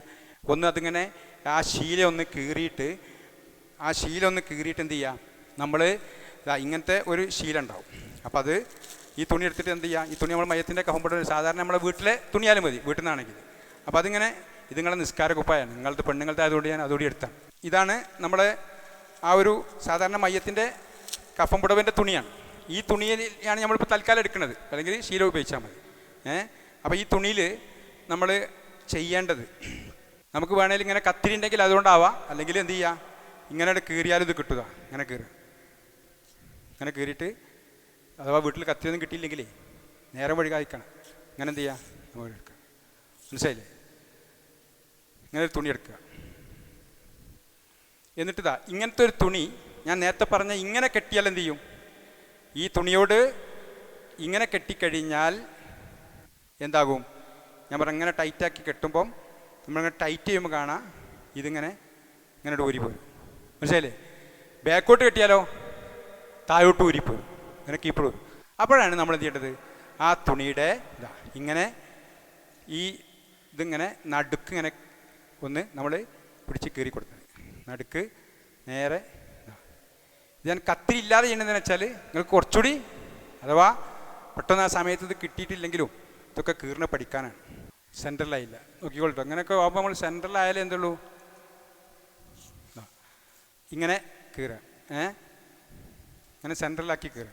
എന്നിട്ട് തിരിച്ചെന്ത് ചെയ്യുക? ഈ ഭാഗവും അങ്ങനെ തന്നെ കീറുക. ഇതെന്താണെന്ന് വെച്ചാൽ ഈ തുണിക്കന്നെ ചെറിയ ആദ്യം കീറിയെടുത്തൊരു പ്രശ്നം ഉണ്ടായതാ, ഇങ്ങനെ കീറുക. അപ്പോൾ ഇങ്ങനെ ചെയ്താൽ നമുക്ക് സൗകര്യമായിട്ട് ഇങ്ങനെ നമുക്ക് ഇത് കെട്ടാൻ പാകത്തിന് താടിൻ്റെ അത്ര മതി, ഒരു താടി വെക്കാനുള്ള പാകത്തിന് മതി. എന്നിട്ട് എന്ത് ചെയ്യുക? വേണമെങ്കിൽ കത്തിരി കൊണ്ട് ഈ ഭാഗം ഒന്ന് കട്ട് ചെയ്യാവുന്നതാണ്. അവിടെ നമ്മൾ നേരെ നിൽക്കാൻ പറ്റും, ഇങ്ങനെ കുറച്ച് ഇങ്ങനെ കട്ട്. അപ്പോൾ ഇങ്ങനെ കട്ട് ചെയ്യാവുന്നതാണ്. ഒരു ദ്വാരട്ട് കൊടുക്കുക വേണമെങ്കിൽ, അത് നിർബന്ധമല്ല, പറ്റുമെങ്കിൽ ചെയ്താൽ മതി കേട്ടോ. എന്നിട്ട് എന്ത് ചെയ്യുക? ഇനി നമ്മളിങ്ങനെ കെട്ടിക്കഴിഞ്ഞാൽ ഇവിടെ നിൽക്കാൻ പറ്റും, ടൈറ്റായി നിൽക്കും. ഇതിലെ ഈ ചെവിൻ്റെ രണ്ടിൻ്റെ ഇടയിലൂടെ എടുക്കുന്നു, ഈ ഭാഗത്തും നമ്മൾ അങ്ങനെ തന്നെ ചെയ്യുന്നു. എന്നിട്ട് നമ്മൾ ഈ മയ്യത്തിൻ്റെ ഇങ്ങനെ ഈ വെന്റിലേറ്ററിലൊക്കെ ഉള്ള വായൊക്കെ പിളർന്നിരിക്കണമൊക്കെ എന്ത് ചെയ്യുക? ശരിക്കും നമുക്ക് ടൈറ്റാക്കാം. ഇനിയിപ്പോൾ മരിച്ച ആൾ ഞാൻ വായ പൂട്ടൂലാന്ന് തീരുമാനിച്ചാലും നമുക്ക് എന്ത് ചെയ്യാൻ പറ്റും? അത് ടൈറ്റാക്കിയാൽ പൂടും. വേണമെങ്കിലും നോക്കാം, ഒന്ന് വായ പറഞ്ഞാൽ നല്ലോണം ഒന്ന് പൂട്ടണ്ടെന്ന് വിചാരിച്ചു നോക്ക്, വാശി പിടിച്ച് നോക്ക്. ഉണ്ടോ? തന്നാലും അങ്ങോട്ട് പൂടും. ഇത് ഓനായിട്ട് പൂട്ടേണ്ടി വരും. ഇത് അപ്പോൾ പ്രത്യേകിച്ച് വെന്റിലേറ്ററിലൊക്കെ രോഗീനെ അങ്ങനെ പൂട്ട് തന്നെ വേണം. അപ്പോൾ നമ്മൾ എന്ത് ചെയ്യണം? അതിൽ കാര്യം നോക്കണ്ട, എന്ത് ചെയ്യുക? ഒന്ന് നല്ലോണം ടൈറ്റാക്കി പിടിക്കുക, ഇങ്ങനെ കെട്ടുക. ആ ടൈറ്റാക്കി പിടിച്ചാൽ പിന്നെ ഇങ്ങനെ നിൽക്കും അത്, മനസ്സിലായില്ലേ? അപ്പോൾ ടൈറ്റാക്കി പിടിച്ചിട്ട് ഇങ്ങനെ കെട്ടുക. അപ്പോൾ കുറച്ച് ടൈറ്റിൽ പിടിക്കുക. എന്നിട്ട് ഒന്ന് ലെവലാക്കി, വേണം ഇവിടെ ശീലം കയറുണ്ടെങ്കിൽ ഒന്ന് ലെവലാക്കി വെച്ച് കൊടുക്കുക. എന്നിട്ട് ഈ ചുണ്ടൊന്ന് ഇങ്ങനെ അമർത്തി പിടിച്ചു കൊടുക്കുക, മനസ്സിലായില്ലേ? ചുണ്ടൊന്ന് അമർത്തി പിടിച്ചു കൊടുക്കുക. അപ്പോൾ എന്ത് ചെയ്യും? കണ്ണ് പൂട്ടിയതുപോലെ തന്നെ ചുണ്ടൊന്ന് ടൈറ്റാക്കി പിടിച്ചാൽ അങ്ങനെ നിന്നോളൂ, നേരെ നിന്നോളൂ. അത് നേരെ നിൽക്കാനാണ്. അപ്പോൾ താടി കെട്ടി ആദ്യം നമ്മളെന്താ ചെയ്ത്? കണ്ണടച്ചു കൊടുത്തു, പിന്നെ വായൊക്കെ ഒന്ന് ലെവലാക്കി ഈ ശീലനോട് നമ്മൾ ഈ രൂപത്തിൽ കെട്ടി ചുണ്ടൊന്ന് പൂട്ടി പിടിച്ചു കൊടുത്തു. അപ്പോൾ അതങ്ങനെ നല്ല മയ്യത്തിനോട് ആദരവ് കാണിക്കേണ്ട റസൂൽ പറഞ്ഞു, കണ്ണടക്കണം എന്ന് പറഞ്ഞു. ബാക്കി ആദരവ് കാണിക്കേണ്ട ഭാഗമായി നമ്മൾ ചെയ്തു വരുന്നൊരു രീതിയാണ് മയ്യത്തിനുള്ള ആദരവ്. വായൊക്കെ പിളർന്ന് ഇരിക്കുമ്പോൾ ഒരു മോശമല്ലേ? അപ്പോൾ അതുകൊണ്ട് പ്രത്യേകിച്ച് വെന്റിലേറ്ററിലും മറ്റൊക്കെ രോഗിക്കാവുമ്പോൾ കുറച്ചുകൂടി ഒന്ന് ശ്രദ്ധിച്ച് ടൈറ്റിൽ തന്നെ ചെയ്യാൻ ശ്രമിക്കേണ്ടതുണ്ട്. അള്ളാഹു തൗഫീഖ് നൽകി പറയട്ടെ. അപ്പോൾ ഇതാണ് നമ്മൾ പ്രാഥമികമായി ചെയ്യേണ്ടതിൻ്റെ ഒന്നാമത്തെ സ്റ്റെപ്പ്. പിന്നെ നമ്മൾ എന്ത് ചെയ്യണം? മയ്യത്ത് ഈ മരണസമയത്ത് മലവും മൂത്രമൊക്കെ പോയിട്ടുണ്ടാവും, നല്ല വേദന, നേരത്തെ പറഞ്ഞ വേദന ഉണ്ടാവും. അപ്പോൾ നമ്മൾ എന്ത് ചെയ്യണം? ഈ ആളെ നമ്മൾ ആദ്യം ചെയ്യേണ്ടത് ഇത് കഴിഞ്ഞാൽ, ഇത്ര കഴിഞ്ഞാൽ പിന്നെ മയ്യത്തിനിട്ട് താങ്ങിയിരുത്തണം. താങ്ങിയിരുത്തുമ്പോൾ നമ്മൾ മയ്യത്തിനെ ഇങ്ങനെ താങ്ങിയിട്ട് ഇരുത്തണം. ആ ഇരുത്തണ രൂപം എന്താ വെച്ചാൽ അങ്ങനെ പിടിക്കുക.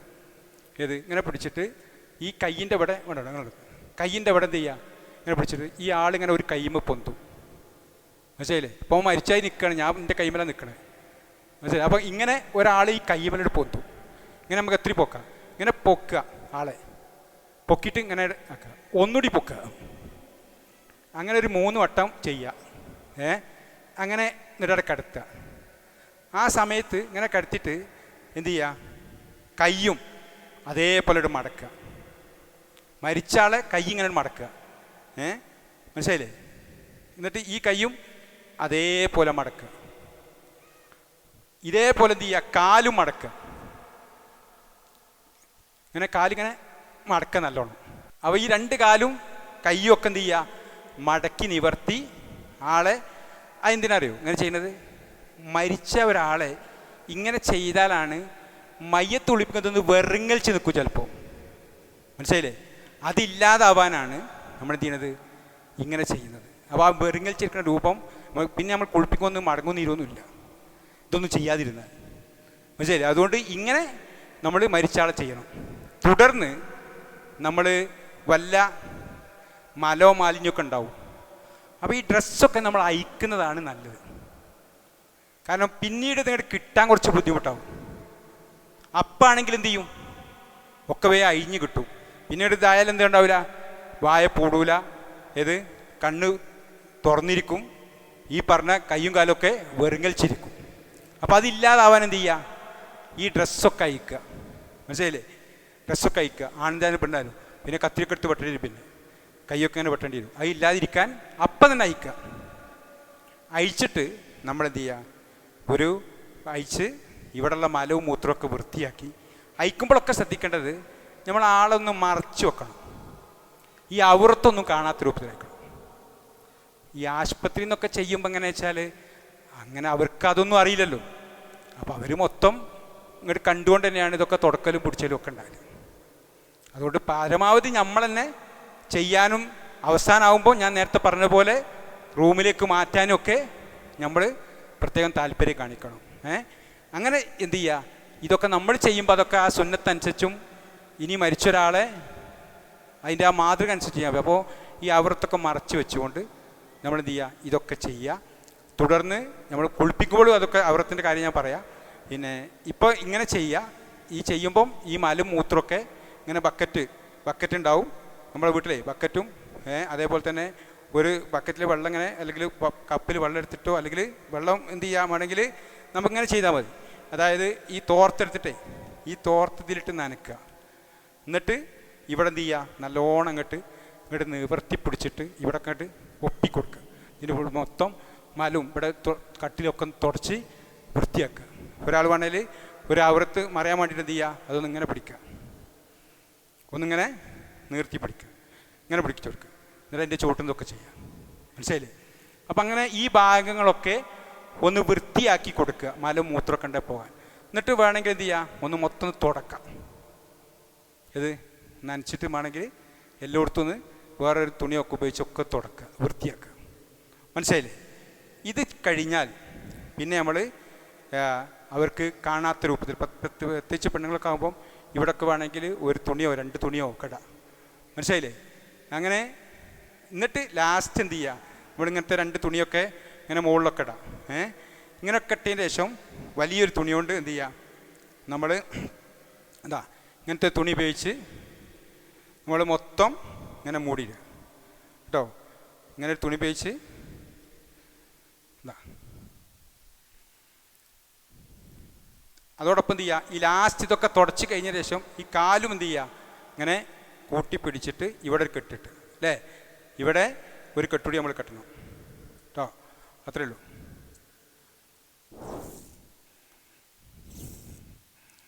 ഇതാ ഇവിടെ ഒരു കെട്ടിനുള്ള ഒരു ചെറിയ കഷ്ണം മതി. ഇവിടെ എന്ത് ചെയ്യും, നമ്മൾ കെട്ടിട്ടു ഇതിങ്ങനെ കൂട്ടി പിടിക്കുന്നു. കൈയും കാലും ഒക്കെ നിവർത്തി വെക്കണം എന്നാണ് ഹദീസിൽ. മനസ്സിലെ? കെട്ടി വെക്കരുത് കേട്ടോ. തെക്കിബീർ കെട്ടി വെക്കണ ചിലരുണ്ട്, അക്ബർ കെട്ടി വെക്കരുത്. എന്ത് ചെയ്യണം, അപ്പം പിന്നെ കഴിച്ചാൽ കിട്ടില്ല കുളിപ്പിക്കുമ്പോൾ. അപ്പോൾ അതൊക്കെ നിവർത്തി തന്നെ വെക്കണം. കൈകാലുകൾ നിവർത്തി വെച്ച് അവസാനം എന്ത് ചെയ്യുക, ഈ കാലിൻ്റെ ഈ 2 തള്ളവരലൂടി ഒന്നിങ്ങനെ കൂട്ടി ഇങ്ങനെ കെട്ടുക. ഈ ഊരാൻ കൊടുക്കിട്ട് കെട്ടിയ എളുപ്പമാണ് കഴിച്ചാൽ. മനസ്സിലായില്ലേ? അപ്പോൾ ഇങ്ങനെ എന്ത് ചെയ്യുക, ഇത്ര കഴിഞ്ഞാൽ പ്രാഥമികമായ കാര്യങ്ങൾ കഴിഞ്ഞു. ഒരാൾ മരിച്ചാൽ ഉടനെ ചെയ്യേണ്ട കാര്യങ്ങളാണ് ഇപ്പം നമ്മൾ പഠിച്ചത്. ക്ലിയർ അല്ലേ? ഇനി പറയണം, ഒന്നുകൂടി പറഞ്ഞുതരാം, കാരണം ഇനി മറക്കരുത്. മരിച്ച ഒരാളെ ആദ്യം കണ്ണ് ചെമ്പിക്കൊടുക്കുക, താടി കെട്ടിക്കൊടുക്കുക, ചുണ്ട് പൂട്ടിക്കൊടുക്കുക, എന്നിട്ട് അദ്ദേഹത്തെ നിവർത്തിയിരുത്തുക, അതേപോലെ കിടത്തി ഒരു 3 പ്രാവശ്യം പോലും ഇങ്ങനെ ചെയ്യുക. 3 കണക്കൊന്നുമില്ല, മനസ്സിലായില്ലേ? നമ്മൾക്കൊരു ഫ്ലെക്സിബിൾ ആകുന്ന രീതിയിൽ ഒരു 3 പ്രാവശ്യം ഇങ്ങനെ മടക്കി നിവർത്തുക. പിന്നെ എന്ത് ചെയ്യുക, കൈയും കാലുമൊക്കെ അതേപോലെ മടക്കി നിവർത്തുക. വല്ല മലോ മാലിന്യം ഉണ്ടെങ്കിൽ അത് ഒക്കെ വൃത്തിയാക്കുക.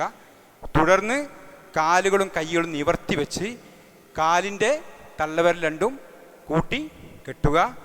തുടർന്ന് മയ്യത്തിൻ്റെ മുകൾക്ക് എന്ത് ചെയ്യുക, ഒരു തുണി ഇട്ട് കൊടുക്കുക. ഇത്ര ഭാഗം ക്ലിയറായോ?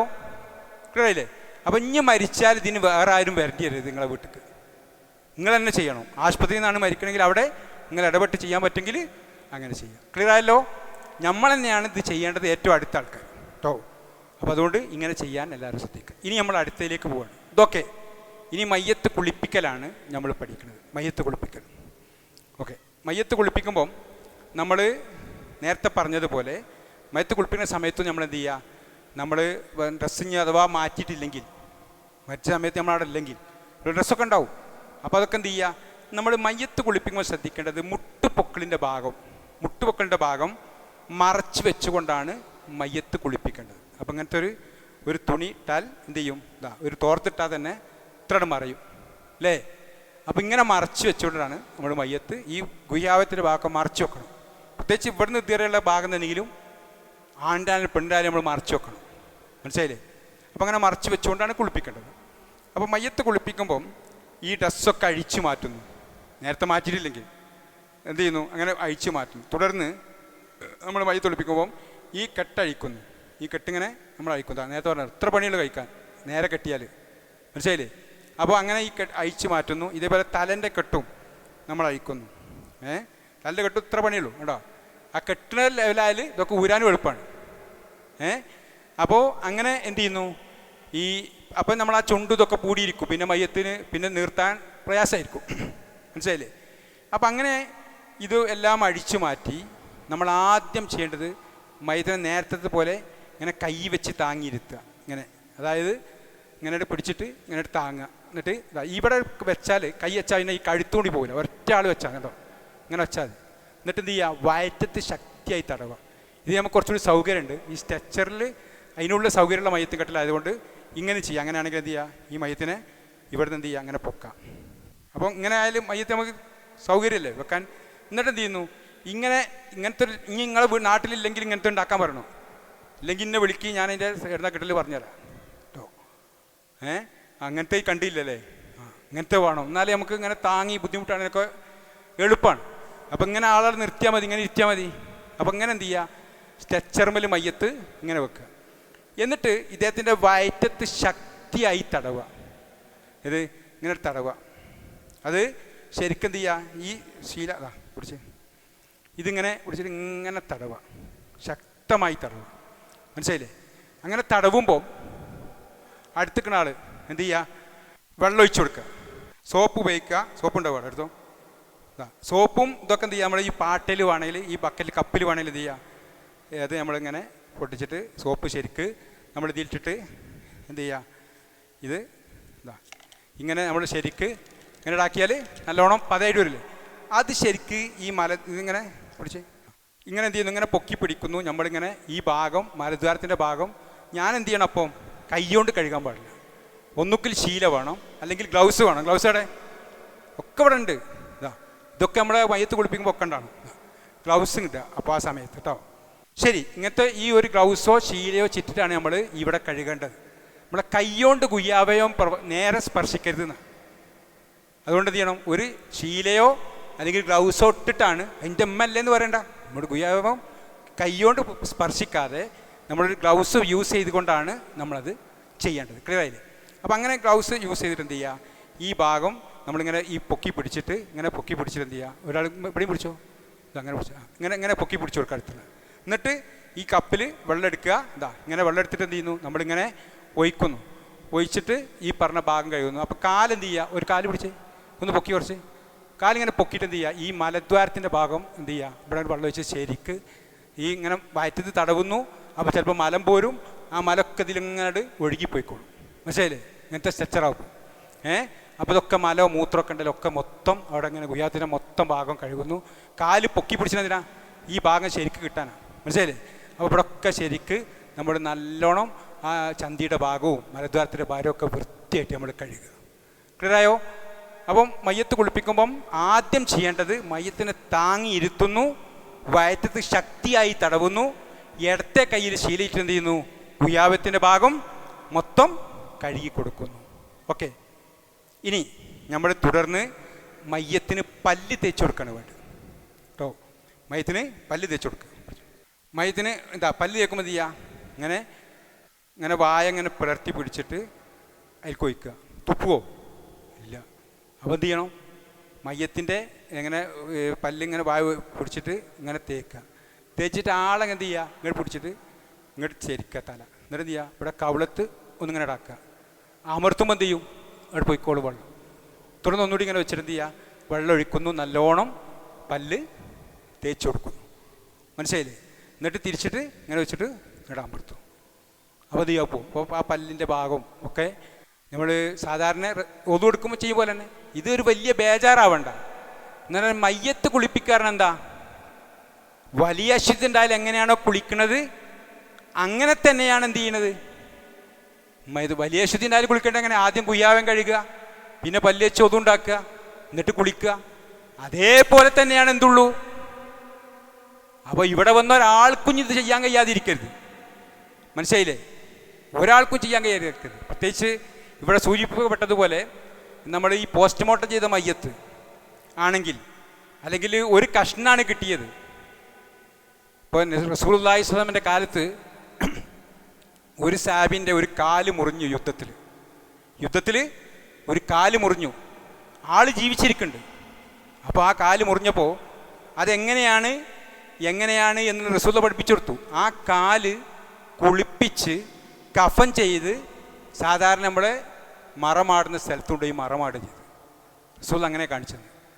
അപ്പോൾ ഞാനും ഒരു 35 വർഷം മുമ്പ് ആണ് എൻ്റെ ഓർമ്മ, തൃശ്ശൂർ ആർട്ട് ഹോസ്പിറ്റൽ, അന്ന് ഇവിടെ ഒന്നും അങ്ങനത്തെ വലിയ ആശുപത്രിയിലായിട്ട് വഴിക്കടവിൽ നിന്ന് ജീപ്പ് മേൽ ഇങ്ങനെ തൂങ്ങിപ്പോണ ഒരാൾ. അന്ന് ജീപ്പാണ്, കാറില്ല. അങ്ങനെ ജീപ്പ് മേൽ ഇങ്ങനെ പിടിച്ച് തൂങ്ങിപ്പോലെ ഒരു പിക്കപ്പ് ഒന്ന് ഇടിച്ചിട്ട് ഇയാളെ കാലിൻ്റെ തൊടൻ്റെ അവിടെയാണ് ഇടി കിട്ടിയത്. നേരെ അന്ന് തൃശ്ശൂർ ആർട്ട് ഹോസ്പിറ്റലാണ്, വലിയ ഹോസ്പിറ്റൽ, അവിടെ കൊണ്ടുവന്നു. അപ്പോൾ അവരെ ബന്ധുക്കളൊക്കെ ഉണ്ട്. ഗഫൂർ എന്നാണ് മൂപ്പരെ പേര്. ഗഫൂർ മാഷറിന് ആളിപ്പോഴും ജീവിച്ചിരിക്കുന്നു, മൂപ്പരെ കാലില്ല. അപ്പോൾ അവിടെ നിന്ന് പറഞ്ഞു എന്ത്, അപ്പോഴാണ് ഞാനിത് പഠിക്കണത്. ഏത് കാല് കുളിപ്പിച്ച്, ഞാൻ ആ കാല് കുളിപ്പിച്ചിട്ടുണ്ട്. ആൾ ജീവിച്ചിരിക്കുന്നുണ്ട് ഇപ്പോഴും. നമ്മൾ കാളത്തോട് പള്ളി കൊണ്ടുപോയി മറ ചെയ്തു. അപ്പോൾ ആ കാല് മുറിച്ചൊരു കഥ ഉണ്ട്. എന്താ നിങ്ങൾ, ആ കാല് മുറിക്കാൻ വീട്ടുകാർക്കാർക്കും ഒപ്പിടാൻ ധൈര്യമല്ല, ആർക്കും ധൈര്യമില്ല, കാരണം കാല് മുറിക്കാൻ. അപ്പോൾ ഞാൻ ഡോക്ടറോട് ചോദിച്ചു, അല്ല ഇത് ഞാൻ എറണാകുളത്തെ വേറെ ആശുപത്രി കൊണ്ടുപോയത് കഴിച്ചിലാവുമോ, മുറിക്കാതെ രക്ഷപ്പെടും? ഒരു രക്ഷയില്ല. കാരണം അവർ 8 കുപ്പിയിലേറെ ബ്ലഡ് കയറ്റി കെണിഞ്ഞ് ശ്രമിച്ചു. ഇനി ഇതെവിടെ കൊണ്ടായാലും മുറിക്കാതെ രക്ഷയല്ല. എന്നാൽ ഞാൻ ഒപ്പിട്ട് തരാം. ഞാൻ ഒപ്പിട്ട് കൊടുത്തു. ഒരാട് മുറിച്ചു. ആ മുറിച്ച കാലം എന്ത് ചെയ്തു, ഇപ്പോഴും ഗഫൂർ മാസ്റ്റർ ജീവിച്ചിരിക്കുന്നുണ്ട്, മൂത്തടത്തുള്ള. മനസ്സിലായില്ലേ? മൂപ്പരിപ്പോഴും മാസ്റ്ററായിട്ട് ജോലി ചെയ്യുന്നുണ്ട്. അപ്പോൾ ഞാൻ പറഞ്ഞത്, ആ കാല് നമ്മൾ പിന്നെ കുളിപ്പിച്ച് കാളത്തോട് തൃശ്ശൂർ പള്ളി കൊണ്ടുപോയി മറ ചെയ്തു. അപ്പോൾ ഇതൊക്കെ റസൂലുള്ളാഹി യുദ്ധത്തിൽ എന്ത് ചെയ്തു, ഒരു കാല് കിട്ടിയപ്പോൾ ആ കാല് മറ ചെയ്ത രൂപമാണ്. മനസ്സിലായില്ലേ? അത് നിസ്കരിക്കേണ്ട ആൾ ജീവിച്ചിരിക്കണ്ടല്ലോ. എന്നാൽ ഇപ്പം നമ്മൾ ഇപ്പോൾ വയനാട്ടിലുണ്ടായ ദുരന്തം, അവിടെ ഒഴുകി വന്ന ഈ പറഞ്ഞ പല രീതിയിലുള്ള കഷ്ണങ്ങൾ, അവയവങ്ങളൊക്കെ കിട്ടിയതുണ്ട്.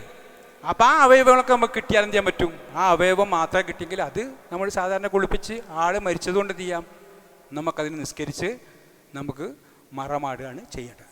അപ്പോൾ അവിടെ പിന്നെയും കുറേ സംശയം ഉണ്ടാവും. എന്ത്, ആണുങ്ങളെ മയ്യത്തും പെണ്ണുങ്ങളെ മയ്യത്തും, അത് മയ്യത്ത് എന്നത് പുല്ലിങ്ങാണ്. അതുകൊണ്ട് അല്ലാഹു മുഗ്ഫിർ ലഹു വർഹംഹു എന്ന് തന്നെ പറഞ്ഞാൽ മതി, ഒരു തെറ്റുമില്ല കേട്ടോ. അതേപോലെ തസ്ബീത്ത് ചെല്ലുമ്പോഴുണ്ടാവും, അവിടെയും അല്ലാഹുമ്മ സബ്ബിത്തു ഇൻദ സുആൽ, അല്ലാഹുമ്മ അൽഹിമുൽ ജവാബ്, അല്ലാഹുമ്മ ജാഫിൽ ഖബറൻ ജബ്ബില്ലേ, അല്ലാഹുമ്മ മുഗ്ഫിർ ലഹാ വർഹംഹ, അങ്ങനെ പറയണമെന്നില്ല. പറഞ്ഞാൽ തെറ്റൊന്നുമല്ല. പക്ഷെ എന്താണെന്ന് വെച്ചാൽ അത് പുല്ലിങ്ങായി പറഞ്ഞാലും മതിയാകുന്നതാണ്. ശരി. അപ്പോൾ മയ്യസ്കാരത്തിലൊക്കെ അല്ലാഹു മുഗ്ഫിർ ലഹാ വർഹംഹ എന്ന് പറയണമെന്നില്ല. അല്ലാഹു മുഗ്ഫിർ ലഹു വർഹംഹു എന്ന് പറഞ്ഞാലും മതി. മയ്യത്ത് എന്നത് പുല്ലിംഗമായതുകൊണ്ട് അങ്ങനെ പറഞ്ഞാൽ മതി എന്നാണ്. ശരി. ഇനി മറ്റു രീതി പറഞ്ഞാലും തെറ്റല്ല. ഓക്കെ. അപ്പോൾ നമ്മൾ പൊതുവായി മയ്യത്ത് നിസ്കരിക്കുമ്പോൾ എന്ത് ചെയ്യുക, നാണോ പെണ്ണോ തിരിച്ചറിയാത്തൊക്കെ ആണെങ്കിൽ നമ്മൾ മയ്യത്ത് എന്നുള്ള രൂപത്തിൽ തന്നെ ചെല്ലിയാൽ മതി. ഓക്കെ. അപ്പോൾ അങ്ങനെ ഉള്ള മയ്യത്ത് നമ്മൾ കുളിപ്പിക്കണത്, അത്തരം കഷ്ണം കിട്ടിയാലും നമുക്ക് ആ കണ്ടം എങ്ങനെയാണ് നമ്മൾ ഈ പറഞ്ഞതുപോലെ ഈ സാഹിബിൻ്റെ കാല് കുളിപ്പിച്ച് കഫൻ ചെയ്ത് റസൂലിനെ കാണിച്ചത് പോലെ എന്ത് ചെയ്യുക, നമ്മൾ അങ്ങനെ ചെയ്യലാണ് അതിൻ്റെ രീതി. ഇനി പോസ്റ്റ്മോർട്ടം ചെയ്ത മയ്യത്താണ് നമുക്ക് കിട്ടണമെങ്കിൽ, പോസ്റ്റ്മോർട്ടം ചെയ്ത മയ്യത്താണെങ്കിൽ ഈ പറഞ്ഞത് നമ്മൾ ഇങ്ങനെ വയറ്റ് ശക്തിയായി തടവേണ്ട ആവശ്യമില്ല. കാരണം എന്താ, അവിടെ ഉള്ളൊക്കെ ഏകദേശം ഓല് ഇവിടെ നിന്നിട്ട് ഇങ്ങനെ കത്തി വെക്കും. എന്നിട്ട് പിന്നെ എന്ത് ചെയ്യും, തലൻ്റെ ഇവിടെ ഇങ്ങോട്ട് മേടും ഒരു ഉളിയൊക്കെ എടുത്തിട്ട് അതിനെ ടേട്ട എന്നുള്ള ഒച്ചൊക്കെ അതിൻ്റെ ഉള്ളിൽ കേൾക്കും. മനസ്സിലായില്ലേ? പോസ്റ്റ്മോർട്ടം ചെയ്യുന്നതിൽ എത്തുന്നത്. എന്നിട്ട് അതിന്ന് വല്ലൊരു സാധനമൊക്കെ എടുത്തിട്ട് പിന്നെ ഇങ്ങനെ തുന്നു. ഇവിടെ ഇങ്ങനെ ചാക്കുന്നു പോലെ തുന്നു. ഓൽക്കൊക്കെ എന്നും പരിചയമാണ്. നമുക്കാകുമ്പോൾ ഒരു ബേജാറൊക്കെ ഉണ്ടാവും. ഇതൊക്കെ കുറച്ചൊക്കെ അതിനുള്ളിൽ പോയി കാണാനുള്ള അവസരം എനിക്കുണ്ടായിട്ടുണ്ട്. അപ്പോൾ അവിടെ ഇങ്ങനെ തുന്നും. അപ്പോൾ ഇവിടെയൊക്കെ ഉള്ള എന്താവും, അവരൊരു കുളിപ്പിക്കലുണ്ടാവും.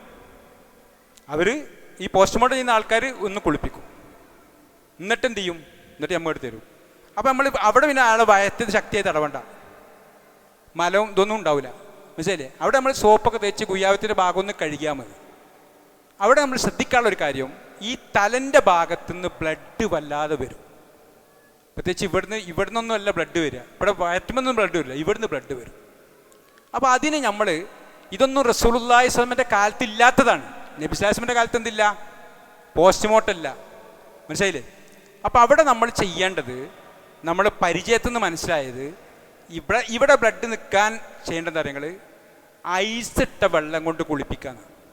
നമ്മൾ ഈ മീൻ മാർക്കറ്റിലൊക്കെ വലിയ ഐസിൻ്റെ കഷ്ണം കിട്ടൂലേ, അങ്ങനത്തെ ഐസിൻ്റെ കഷ്ണം പൊടിച്ചിട്ട് ഈ വെള്ളത്തിൽ നമ്മൾ കുളിപ്പിക്കണ മോർച്ചറി തന്നെ വെള്ളം ഉണ്ടാവും. നിങ്ങൾ എവിടെ പോയാലും അവിടെയൊക്കെ ഈ വെള്ളം ഇഷ്ടംമാതിരി ഉണ്ടാവും. ഇപ്പോൾ മഞ്ചേരി മോർച്ചറിയിൽ ഞാൻ കുളിപ്പിച്ചിട്ടുണ്ട്, പെരിന്തൽമണ്ണ മോർച്ചറി കുളിപ്പിച്ചിട്ടുണ്ട്, കോഴിക്കോട് മെഡിക്കൽ കോളേജിൽ കുളിപ്പിച്ചിട്ടുണ്ട്, തൃശ്ശൂരിൽ നിന്ന് കുളിപ്പിച്ചിട്ടുണ്ട്, ഇവിടുന്നൊക്കെ ഞാൻ മയ്യത്ത് കണ്ണൂരിൽ നിന്ന് കുളിപ്പിച്ചിട്ടുണ്ട്, ഇവിടുന്നൊക്കെ കുളിപ്പിക്കാനുള്ള ഭാഗ്യം ഉണ്ടായിട്ടുണ്ട്. അപ്പോൾ അവിടെ അള്ളാഹു സ്വീകരിക്കുമാറാകട്ടെ. ഞാൻ ഇതൊക്കെ പറഞ്ഞു തരുന്നത് എന്താണെന്ന് വെച്ചാൽ ഒരു പോരിശ പറയാനല്ല, മറിച്ച് നിങ്ങൾക്ക് ഇത് മനസ്സിലാവാനാണ്. ഇങ്ങനെയൊക്കെ എവിടെയാണെങ്കിലും അവിടെയൊക്കെ എന്തുണ്ടാവും, അവിടെയൊക്കെ ഈ പറഞ്ഞ മോർച്ചറിയിൽ കുളിപ്പിക്കാനുള്ള സൗകര്യവും നമ്മൾക്ക് ആ മയ്യത്തൊരു വിട്ടുവരും. അപ്പോൾ അവിടെ നിന്ന് എന്ത് ചെയ്യാം, നമുക്ക് ഭംഗിയായി ഇത് ചെയ്യാൻ പറ്റും. ഒറ്റയ്ക്ക് തന്നെ ചെയ്യാൻ കഴിയും. ഞാൻ ഒറ്റയ്ക്ക് തന്നെ പോസ്റ്റ്മോർട്ടം ചെയ്ത മയ്യത്ത് കുളിപ്പിക്കാറ്. ആരും സഹായത്തിനും ഇല്ലെങ്കിൽ ഒരു പ്രശ്നമില്ല, ഇതൊക്കെ നമുക്ക് ചെയ്യാൻ കഴിയും, വലിയ കാര്യമൊന്നുമല്ല കേട്ടോ. അപ്പോൾ അതുകൊണ്ട് ഇങ്ങനെ എന്ത് ചെയ്യാം, ഇങ്ങനെ നിങ്ങൾ ആരാണെങ്കിലും അവിടെ ഉണ്ടെങ്കിൽ അത് നിങ്ങൾ തന്നെ ചെയ്യണം. അതിന് എന്നോ കുളിപ്പിച്ച ഒരാളുണ്ട് എന്നതല്ല. ഇപ്പോൾ ലക്ഷദ്വീപിൽ ഞാൻ പോയപ്പോൾ അവിടെ മയ്യത്ത് കുളിപ്പിക്കുന്ന ആൾക്ക് കിൽത്തൻ എന്ന് പറഞ്ഞ ദ്വീപ് പോയപ്പോൾ അവിടുന്ന് പറഞ്ഞു, പിന്നെ അവിടെ മയ്യത്ത് കുളിപ്പിക്കുന്ന ആൾക്കാണ് ഈ കാതിലുള്ള മുഴുവൻ സാധനം മയ്യത്തുൾക്ക് കൊടുക്കണം, പെണ്ണിൻ്റെ കാതിലൊക്കെ അവർക്കുള്ള. അപ്പോൾ ഞാൻ അവിടുന്ന് തൊട്ടടുത്ത ദ്വീപിലേക്ക് ചെന്നു. അപ്പോൾ അവിടെ ചെന്നപ്പോൾ ഞാൻ അവിടെ ആദ്യം ചെല്ലുന്ന പോലീസ് സ്റ്റേഷനിൽ ചെല്ലണം. അവിടുന്ന് പറഞ്ഞു, പിന്നെ ഇങ്ങനെ ഇവിടെ പ്രശ്നവും വിവാദവും ഉണ്ടാകണ സംസാരമൊന്നും ഉണ്ടായത് ഇല്ല സാറേ, ഞാനിങ്ങനെ ഈ മയ്യത്ത് കുളിപ്പിക്കുന്ന ക്ലാസ്സൊക്കെ എടുത്തപ്പോൾ അവിടെ ഈ കാതിലുള്ളതൊക്കെ കുളിപ്പിക്കുന്ന സ്ത്രീക്കാണല്ലോ. അപ്പോൾ അടുത്ത പോലീസുകാരൻ പറഞ്ഞു, ഇവിടെയുള്ള മൊത്തം ആഭരണം സ്ത്രീക്ക് കൊടുക്കണം. ഇത് അപ്പോൾ അങ്ങനെയൊക്കെ മയ്യത്ത് കുളിപ്പിക്കാൻ ഇങ്ങനത്തെ കൂലിയൊക്കെ വാങ്ങുന്ന ആൾക്കാരുണ്ട്. ആഭരണങ്ങൾ മൊത്തം കുളിപ്പിക്കുന്നവർക്കുള്ളതാണ്. ഇത് അതിനൊരു ടീമുണ്ട്. അപ്പോൾ നമ്മൾ ഒരിക്കലും മയ്യത്ത് കുളിപ്പിക്കാൻ പൈസ വാങ്ങാൻ പാടും. ഇത് ഒക്കെ എന്തൊരു അല്ലേ. അപ്പോൾ അതുകൊണ്ട് നമ്മളത് ചെയ്യുമ്പോൾ ഇങ്ങനെ വേറെ ആൾക്ക് പൈസയും കൊടുക്കണ്ട. അതോടൊപ്പം നമ്മളത് ചെയ്യുമ്പം ഏറ്റവും അടുത്ത ആൾക്കാരാണ് ചെയ്യേണ്ടത്, നമ്മൾ പഠിച്ചു. അതുകൊണ്ട് ഇനി ഇതിന് ഒരാൾക്കും ഒരു കാശും മുടക്കേണ്ടതില്ല. ഒപ്പം നമ്മളത് കൃത്യമായിട്ട് നിസ്കാരം പോലെ തന്നെ മയ്യത്ത് കുളിപ്പിക്കണോ പഠിക്കണം. അപ്പോൾ പോസ്റ്റ്മോർട്ടം ചെയ്ത മയ്യത്ത് കുളിപ്പിക്കുമ്പം എന്ത് ചെയ്യണ്ട, വയറ്റത്ത് ശക്തിയായി തടവണ്ട. എന്ത് ചെയ്താൽ മതി, ഈ ഗുഹ്യാവത്തിൻ്റെ ഭാഗം അവിടെ കഴുകിയാൽ മതി. തുടർന്ന് എന്ത് ചെയ്യുക, സാധാരണ നമ്മൾ എല്ലാ മയ്യത്തും ഒരേപോലെ എന്ത് ചെയ്യുക, പല്ല് തേച്ച് കൊടുക്കുക. ഇപ്പോൾ ഞാൻ പറഞ്ഞില്ലേ, അവിടുത്തെ സ്ത്രീൻ്റെ ഇവിടെ നിന്ന് അങ്ങോട്ടില്ല, ഈ കൈയുണ്ട്, തലണ്ട്, വലിയ മുടിയുണ്ട്, ഇത്രയേ ഉള്ളൂ, ഇവിടെ നാട്ടില്ല. അപ്പം അങ്ങനത്തെ മയ്യത്തിന് അവിടെ നിന്ന് അങ്ങോട്ടുള്ള ചെയ്താൽ മതി, ഇവിടെ ചെയ്യാൻ പറ്റൊക്കെ ചെയ്യാം. മനസ്സിലായില്ലേ? അപ്പോൾ അങ്ങനെയാണ് ചെയ്യേണ്ടത്. ഇപ്പോൾ നിലമ്പൂരിൽ നിന്ന് കിട്ടിയ മയ്യത്തിൽപ്പെട്ട ഒരു മയ്യത്ത് ഞാൻ പറഞ്ഞത്, ഇങ്ങനെ ഒരുപാട് മയ്യത്തിൻ്റെ കഷ്ണങ്ങളും ഇതൊക്കെ ഉണ്ട്. മനസ്സിലായില്ലേ? അതൊക്കെ ശരിക്കും നമ്മൾ ചാനലിലൊന്നും അത് കാണിച്ചിട്ടില്ല. കാരണം അതിൻ്റെ ഉള്ളിലേക്ക് അവർക്ക് പ്രവേശനമല്ലേ ഇനി. അതിൻ്റെ ഉള്ളിലേക്ക് അതൊക്കെ കണ്ടാൽ ചിലപ്പോൾ ആൾക്കാർക്ക് പിടിച്ചിക്കാൻ കഴിയില്ല. അജാതി രംഗാണ് അതിൻ്റെ ഉള്ളിലുള്ളത്. അപ്പോൾ അതൊന്നും പകർത്താൻ ക്യാമറക്കാരൊന്നും അവിടെ അനുവദിച്ചിട്ടില്ല. മനസ്സിലായില്ലേ? ഒരു ചാനലിനും അവിടെ അനുവദിച്ചില്ല. അല്ലാതെ തന്നെ കണ്ടിട്ട് ഇപ്പോഴും ഞെട്ടൽ മാറാത്തവരുണ്ട്. അപ്പോൾ തുടിയൊക്കെ കണ്ടാലോ ആകെ പ്രയാസമാവും. അള്ളാഹു അത്തരം ദുരന്തത്തിൽ നമ്മളെ കാക്കുമാറാകട്ടെ. അപ്പോൾ ഇങ്ങനെ എന്ത് ചെയ്യുക, ഇങ്ങനത്തെ എന്ത് കിട്ടിയാലും നമുക്ക് അവിടെ ചെയ്യേണ്ട രൂപമാണ് പഠിപ്പിക്കുന്നത്. അവിടെ നമ്മൾ മയ്യത്തിനെ ഈ പറഞ്ഞതുപോലെ താങ്ങിയിരുത്തി ഗുയ്യാവത്തിൻ്റെ ഭാഗം കഴുകി കൊടുത്തു, പല്ല് തേച്ച് കൊടുക്കും. ക്ലിയറായില്ലേ? പോസ്റ്റ്മോർട്ടം ചെയ്ത മയ്യത്തിന് വയറ്റത്ത് ശക്തിയായി തടവേണ്ടതില്ല, അല്ലാത്തതൊക്കെ അതിനും ചെയ്യണം. അത് ഐസിട്ട വെള്ളം കൊണ്ടാണ് കുളിപ്പിക്കേണ്ടത്. സാധാരണ മയ്യത്താണെങ്കിൽ പച്ചവെള്ളം കൊണ്ടാണ് കുളിപ്പിക്കേണ്ടത്. ചുടുവെള്ളം ഉപയോഗിക്കേണ്ട ആവശ്യമേ ഇല്ല. മനസ്സിലായില്ലേ? അപ്പോൾ ചില ഉമ്മാരൊക്കെ ഇപ്പം തന്നെ അതെടുക്കേണ്ട മയ്യത്ത് കുളിപ്പിക്കുമ്പോൾ എടുക്കാനുള്ള വിറകാണ് അറിഞ്ഞ് വെക്കുന്നുണ്ട്. മനസ്സിലായില്ലേ? അങ്ങനെ ഒരു വിറക് എന്ത് ചെയ്യണ്ട, മയ്യത്ത് കുളിപ്പിക്കുമ്പോൾ ഒരു വിറക് വേണ്ട. മാത്രമല്ല അവിടെ നമ്മൾ ശ്രദ്ധിക്കാനുള്ളത്, ഈ ബ്ലഡ് ക്യാൻസർ അതേപോലെ തന്നെ അറ്റാക്കൊക്കെ ആയി മരിക്കുന്ന ഒരാൾക്ക് ഒരു മുറിവ്, ഇപ്പോൾ ബാത്റൂമിൽ ഒരു ഉമ്മ അറ്റാക്കായി വീണിട്ട് ഇവിടെ ഈ മുഖത്തിൻ്റെ അവിടെ ഒരു മുറിവുണ്ട്. ആ മുറിവെന്ന് ഇവർ ചുടുവെള്ളം വാർന്നിട്ടാണ് കുളിപ്പിച്ചത്. അപ്പോൾ എന്ത് ചെയ്തു, ഈ മുറിവിന്ന് ബ്ലഡ് ഇങ്ങനെ വരികയാണ്, എങ്ങനെയായിട്ട് നിൽക്കണില്ല. അങ്ങനെ ഞാനും ആ മയ്യത്തിൻ്റെ പുറത്തിങ്ങനെ നിൽക്കുകയാണ്. കാരണം ഇവർ സമയമായിട്ടൊന്നും മയ്യത്തെടുക്കാൻ കഴിയില്ല. ഇവർ എങ്ങനെയായിട്ട് ഇവിടെ കഴുകിയിട്ട് പിന്നെയും വരിക. അപ്പോൾ എന്നോടൊന്ന് വരാൻ പറഞ്ഞു ഉള്ളിക്ക്. അപ്പോൾ ഞാൻ വന്ന് നോക്കുമ്പോൾ ഈ ബ്ലഡ് ഇങ്ങനെ പോയിക്കൊണ്ടിരിക്കുക. അപ്പോൾ ഓൽക്ക് എന്താ ചെയ്യേണ്ടത്? അപ്പോൾ ഞാൻ പറഞ്ഞു, നിങ്ങളിത് ചുടുവെള്ളം ഉപയോഗിച്ച് കുളിപ്പിച്ചിട്ടാണ് ഈ ബ്ലഡ് നിൽക്കാത്തത്. ഈ അറ്റാക്കായി മരിച്ച രോഗിക്ക് ഇവിടെ ഒരു മുറിവുണ്ടായാൽ എന്ത് ചെയ്യും? ചുടുവെള്ളം ഉപയോഗിച്ചാൽ ബ്ലഡ് ഇങ്ങനെ വരും. അവിടെ മയ്യത്തുമ്മൽ എന്ത് ചെയ്യരുത്? പ്രത്യേകിച്ച് ഒരു മുറിവുണ്ടെങ്കിൽ, ഈ പറഞ്ഞ എന്തെങ്കിലും പിന്നെ ഡയാലിസിസ് ചെയ്ത പേഷ്യൻറ്റോ മറ്റ് രംഗത്തോ മുറിവുണ്ടെങ്കിൽ എന്ത് ചെയ്യരുത്? അവിടെ ഒരു കാരണവശാലും എന്ത് ചെയ്യരുത്? ചുടുവെള്ളം ഉപയോഗിക്കാൻ പാടില്ല കേട്ടോ. സാധാരണ പച്ചവെള്ളത്തിലാണ് നോർമലി മയ്യത്ത് നമ്മൾ കുളിപ്പിക്കേണ്ടത്. എന്നാൽ നേരത്തെ പറഞ്ഞ പോസ്റ്റ്മോർട്ടം ചെയ്ത മയ്യത്തോ അങ്ങനത്തെ മയ്യത്തൊക്കെ ആണെങ്കിൽ ഐസിട്ട് കുളിപ്പിക്കുന്നതാണ് നല്ലത്. ക്ലിയർ ആയല്ലോ? അപ്പോൾ ഇത് ക്ലിയർ ആയില്ലേ? ഇനി നമ്മൾ എന്ത് ചെയ്യാണ്? നേരെ മയ്യത്തിൻ്റെ ഗുയ്യാവയം കഴുകി പല്ല് തേച്ച് കൊടുക്കാൻ നമ്മൾ പറഞ്ഞു അല്ലേ? പൊതു കൊടുക്കുമ്പോൾ സാധാരണ. എന്നിട്ട് എന്ത് ചെയ്യുക? മയ്യത്തിന് പല്ല് തേച്ച് കൊടുത്തിട്ട് മുഖം ആ പല്ലിൻ്റെ അവിടെയും മൂക്കിൻ്റെ ഭാഗമൊക്കെ ഒന്ന് വൃത്തിയാക്കുക. തുടർന്ന് എന്ത് ചെയ്യുക? നമ്മൾ മയ്യത്തിന് ഒതു എടുത്ത് കൊടുക്കുക. ഈ രണ്ട് കൈയും ഇങ്ങനെ കൂട്ടിപ്പിടിക്കുക. വെള്ളം ഇങ്ങനെ എന്ത് ചെയ്യുന്നു?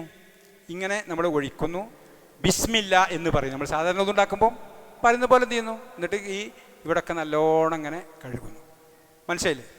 ഇങ്ങനെ 3 പ്രാവശ്യം നമ്മൾ നന്നായിട്ട് ഒതുകൊടുക്കുമ്പോൾ കഴുകും പോലെ കഴുകുന്നു.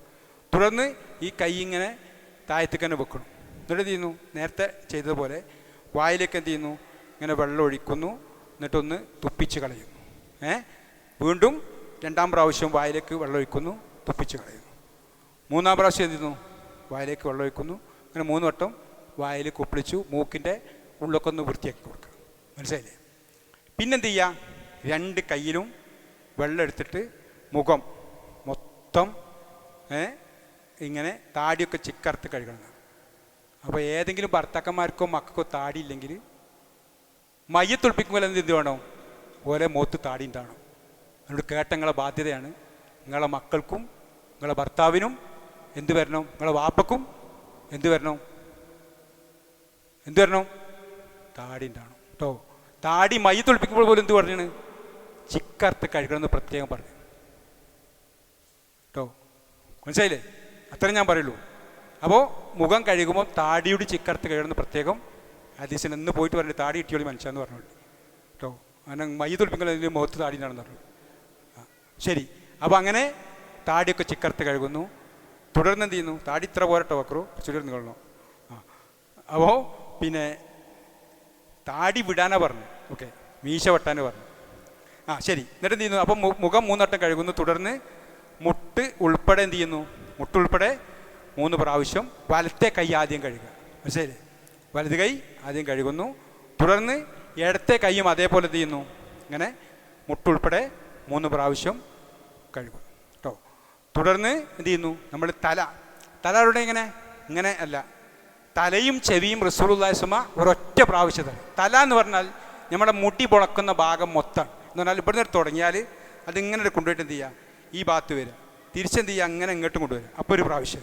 എന്നിട്ട് ഈ കൈ കൊണ്ട് തന്നെ എടുത്തിട്ട് എന്ത് ചെയ്യുക? ചെവി ഇങ്ങനെ ഇങ്ങോട്ട് വെക്കുക, ഒറ്റ പ്രാവശ്യം. മനസ്സിലായില്ലേ? ഇങ്ങനെയാണ് മുഹമ്മദ് സസ്മ തലയും ചെവിയും സാധാരണ ഒതു കൊടുക്കുമ്പോഴും ചെയ്ത്. അല്ലാതെ അങ്ങനെ 3 വട്ടം ഇങ്ങനെ നെറ്റിയല്ല. തല എന്ന് പറഞ്ഞാൽ മുടി മുളക്കുന്ന എല്ലാ ഭാഗമാണ്. അപ്പം നെറ്റിൻ്റെ പടമല്ല തടവേണ്ടത്, മൊത്തമാണ് തടവേണ്ടത്. മനസ്സിലായില്ലേ? തല തടവുമ്പോൾ, പ്രത്യേകിച്ച് മയ്യത്തിന് ഒതു കൊടുക്കുമ്പോൾ തല തടവുമ്പോൾ ശരിക്കും തടവിയാൽ എന്ത് ചെയ്യണം? അതിങ്ങനെ ഇങ്ങോട്ടെത്തണം, തിരിച്ചിങ്ങോട്ടും എത്തണം. ഇവിടെ ഇങ്ങോട്ട് വരണം, അങ്ങനെ ഒരു പ്രാവശ്യം കേട്ടോ. അപ്പോൾ അങ്ങനെയാണ് തല തടവേണ്ടത്. ഇങ്ങനെ വെച്ചിട്ട് എന്ത് ചെയ്യുന്നു? ഇങ്ങനെ വെക്കുന്നു. ഇങ്ങനെ എന്ത് ചെയ്യുന്നു? നമ്മൾ പിടിച്ചിട്ട് എന്ത് ചെയ്യുന്നു? ഇങ്ങനെ തല തടവുന്നു. അങ്ങനെ തല തടവിട്ട് ഇങ്ങനെ ചെയ്തിട്ട് ഇങ്ങനെ ഇങ്ങോട്ട് കൊണ്ടുവരുന്നു. എന്നിട്ട് എന്ത് ചെയ്യുന്നു? ഈ ചെവിയും ഇങ്ങനെ തടവും. മനസ്സിലായില്ലേ? തുടർന്ന് എന്ത് ചെയ്യുക? വലത്തെ കാല്, ഇതൊക്കെ ശ്രദ്ധിക്കാറുള്ളൂ, വലത് ഭാഗത്ത് നിന്ന് തുടങ്ങണം കേട്ടോ. വലത്തെ കാല് ഇങ്ങനെ ഇതിൻ്റെ ഇടയിലൊക്കെ കഴുകുന്നു. നെരിയാണി ഇങ്ങോട്ട് കയറ്റി കഴുകുന്നു. തുടർന്ന് ഈ കാലും 3 പ്രാവശ്യം നെരിയാണി ഉൾപ്പെടെ കഴുകില്ലേ? ശരി. ഇനി നമ്മൾ മയ്യത്ത് കുളിപ്പിക്കുമ്പോൾ നമ്മൾ ശ്രദ്ധിക്കേണ്ടത്, ഇപ്പോൾ ഒതു കൊടുത്തു അല്ലേ? ഇനി നമ്മൾ മയ്യത്ത് കുളിപ്പിക്കണം. മയ്യത്ത് കുളിപ്പിക്കുമ്പോൾ തല മൊത്തം ആദ്യമായിട്ട് കഴുകുക. തലൻ്റെ മൊത്തം ഭാഗം കഴുകുക. എന്നിട്ട് തല മുതൽ കാല് വരെയുള്ള വലത്തെ ഭാഗം കഴുകുക കേട്ടോ. തല മൊത്തം കഴുകുക. തുടർന്ന് സോപ്പൊക്കെ തേച്ച് ഇവിടെ തലൊക്കെ മൊത്തം കഴുകുക. തലയും ഇവിടെ ഒക്കെ സോപ്പ് വയ്ക്കുക. എന്നിട്ട് കാല് വരെയുള്ള വലതുഭാഗം കഴുകുക കേട്ടോ. ഇങ്ങനെ നേരത്തെ പറഞ്ഞാൽ ഈ ഭാഗം ഒന്ന് ഇങ്ങനെ പൊക്കി പിടിച്ചു കൊടുക്കുക. എന്നിട്ട് വേണേൽ വലതുഭാഗം മൊത്തം കഴുകുക. നല്ലതുപോലെ കഴുകി ഇതാ സോപ്പ് ഉപയോഗിക്കുന്നു. നമ്മളെന്ത് ചെയ്യുന്നു, ഇങ്ങനെ സോപ്പിൻ്റെ വെള്ളം ഇങ്ങനെ ഒഴിക്കുന്നു. ഇങ്ങനെ മൊത്തം ഒഴിച്ചിട്ട് തുടർന്ന് നമ്മളെന്ത് ചെയ്യുന്നു, വീണ്ടും വെള്ളം ഒഴിക്കുന്നു. എന്നിട്ട് ഇങ്ങനെ ഉരച്ച് കഴുകുക എല്ലാ ഭാഗവും. അങ്ങനെ പോസ്റ്റ്മോർട്ടം ചെയ്തൊരു മയ്യത്ത് കുളിപ്പിക്കണുണ്ടപ്പോളേ എന്നോട് ഇവിടെ പെരുന്തമണ്ണ ഒരാൾ പറഞ്ഞു, എൻ്റെ മയ്യത്തങ്ങൾ കുളിപ്പിക്കണം കേട്ടോ. കാരണം ഞാൻ ആ ഉരച്ച് കഴുകാണ്ടപ്പോളേ ഇവർക്ക് ഭയങ്കര ഇഷ്ടമായി. ഞാൻ പറഞ്ഞു ചിലപ്പോൾ എൻ്റെ നിങ്ങളായി കുളിപ്പിക്കുക, ആരാ ആദ്യം അറിയില്ല, മനുഷ്യൻ്റെ കാര്യമാണ് അല്ലേ, നമ്മളങ്ങനെ ഏൽക്കാൻ പറ്റുമോ? നമ്മളാണോ നമ്മൾ ആദ്യം ആയിരിക്കൂലേ? അപ്പോൾ ഉണ്ടെങ്കിൽ ഞാൻ കുളിപ്പിച്ചുകൊണ്ട് പറഞ്ഞു. ആളിപ്പോഴും ജീവിച്ചിരിക്കുന്നുണ്ട്. വലത് ഭാഗം തല മുതൽ കാലയുള്ള വലത്തെ ഭാഗം നമ്മൾ മൊത്തം കഴുകുന്നു അല്ലേ. കഴുകി സോപ്പൊക്കെ തേച്ച് ഇതിങ്ങനെ ഒറ്റയിൽ അവസാനിക്കുന്ന രീതിയിലാണ്. ഒരു പ്രാവശ്യം ഇങ്ങനെ വെള്ളം ഒഴിച്ചിട്ട് ഇങ്ങനെ ഇതുവരെ കൊണ്ടുപോയിട്ട് ഇവിടെ ഒക്കെ കഴുകുക. വീണ്ടും രണ്ടാം പ്രാവശ്യം എന്ത് ചെയ്യുക, വെള്ളം ഒഴിച്ചിട്ട് തല മുതൽ കാല് വരെയുള്ള ഭാഗം ഇങ്ങനെ കഴുകി പോവുക. മൂന്നാം പ്രാവശ്യം എന്ത് ചെയ്യുക, നമുക്കിങ്ങനെ തന്നെ. ഇതൊക്കെ എൻ്റെ നേരത്തെ കാണിച്ച പുസ്തകത്തിൽ കൃത്യമായിട്ട് പറയുന്നുണ്ട്. അപ്പോൾ വല്ല സംശയം ഉണ്ടായി വായിച്ചാൽ മതി. മൂന്നാം പ്രാവശ്യം അങ്ങനെ കഴിക്കുക. ഇനി ഒറ്റയിൽ അവസാനം 5ഉം 7ഉം എത്രയാണെങ്കിലും ഒറ്റയിൽ അവസാനിക്കുന്ന വിധമാണ് നമ്മളിങ്ങനെ കഴുകേണ്ടത്. തുടർന്ന് മയ്യത്തിനെ അല്പം ഇടത് ഭാഗത്തേക്ക് ചരിച്ച് കിടത്തുക. ഇടത് ഭാഗത്തെ ചരിച്ചെടുത്ത് വലത്തെ ഭാഗത്തിൻ്റെ പുറം ഭാഗവും ഇങ്ങനെ തന്നെ കഴുകുക. അതിങ്ങനെ വെള്ളം ഒഴിക്കുമ്പോൾ ശ്രദ്ധിച്ചാൽ മതി, ഒറ്റയിൽ ഇങ്ങനെ അവസാനിക്കുന്ന രീതിയിൽ ചെയ്താൽ മതി. മനസ്സിലായില്ലേ? അപ്പോൾ ഇടത് ഭാഗത്തിൻ്റെ വലത് ഭാഗം എന്ന് പറഞ്ഞാൽ ഇങ്ങനെ മയ്യത്തിനെ ഇടത്തോട്ട് ചരിച്ച് കിടത്തുക. കുറച്ചിങ്ങനെ ചരിച്ചോ. ഇങ്ങനെ എന്ത് ചെയ്യുന്നു, മയ്യത്തിനെ ചരിച്ച് കിടത്തണം. ഇങ്ങനെ കിടത്തുക. മനസ്സിലായില്ലേ? അപ്പോൾ ഈ കടത്തുമ്പോൾ ഒരു മിനിറ്റ് ഒന്ന് താത്തി. ഇങ്ങനെ കടത്തുമ്പോൾ നമ്മൾ ഈ തലഭാഗം താന്നിരുന്നോട്ടെ, ഇങ്ങനെ പൊക്കണ്ട. ഇനി താന്നിരുന്നോട്ടെ. അപ്പോൾ താത്തിക്കോളി. കൈ ഒടുങ്ങരുത് കേട്ടോ.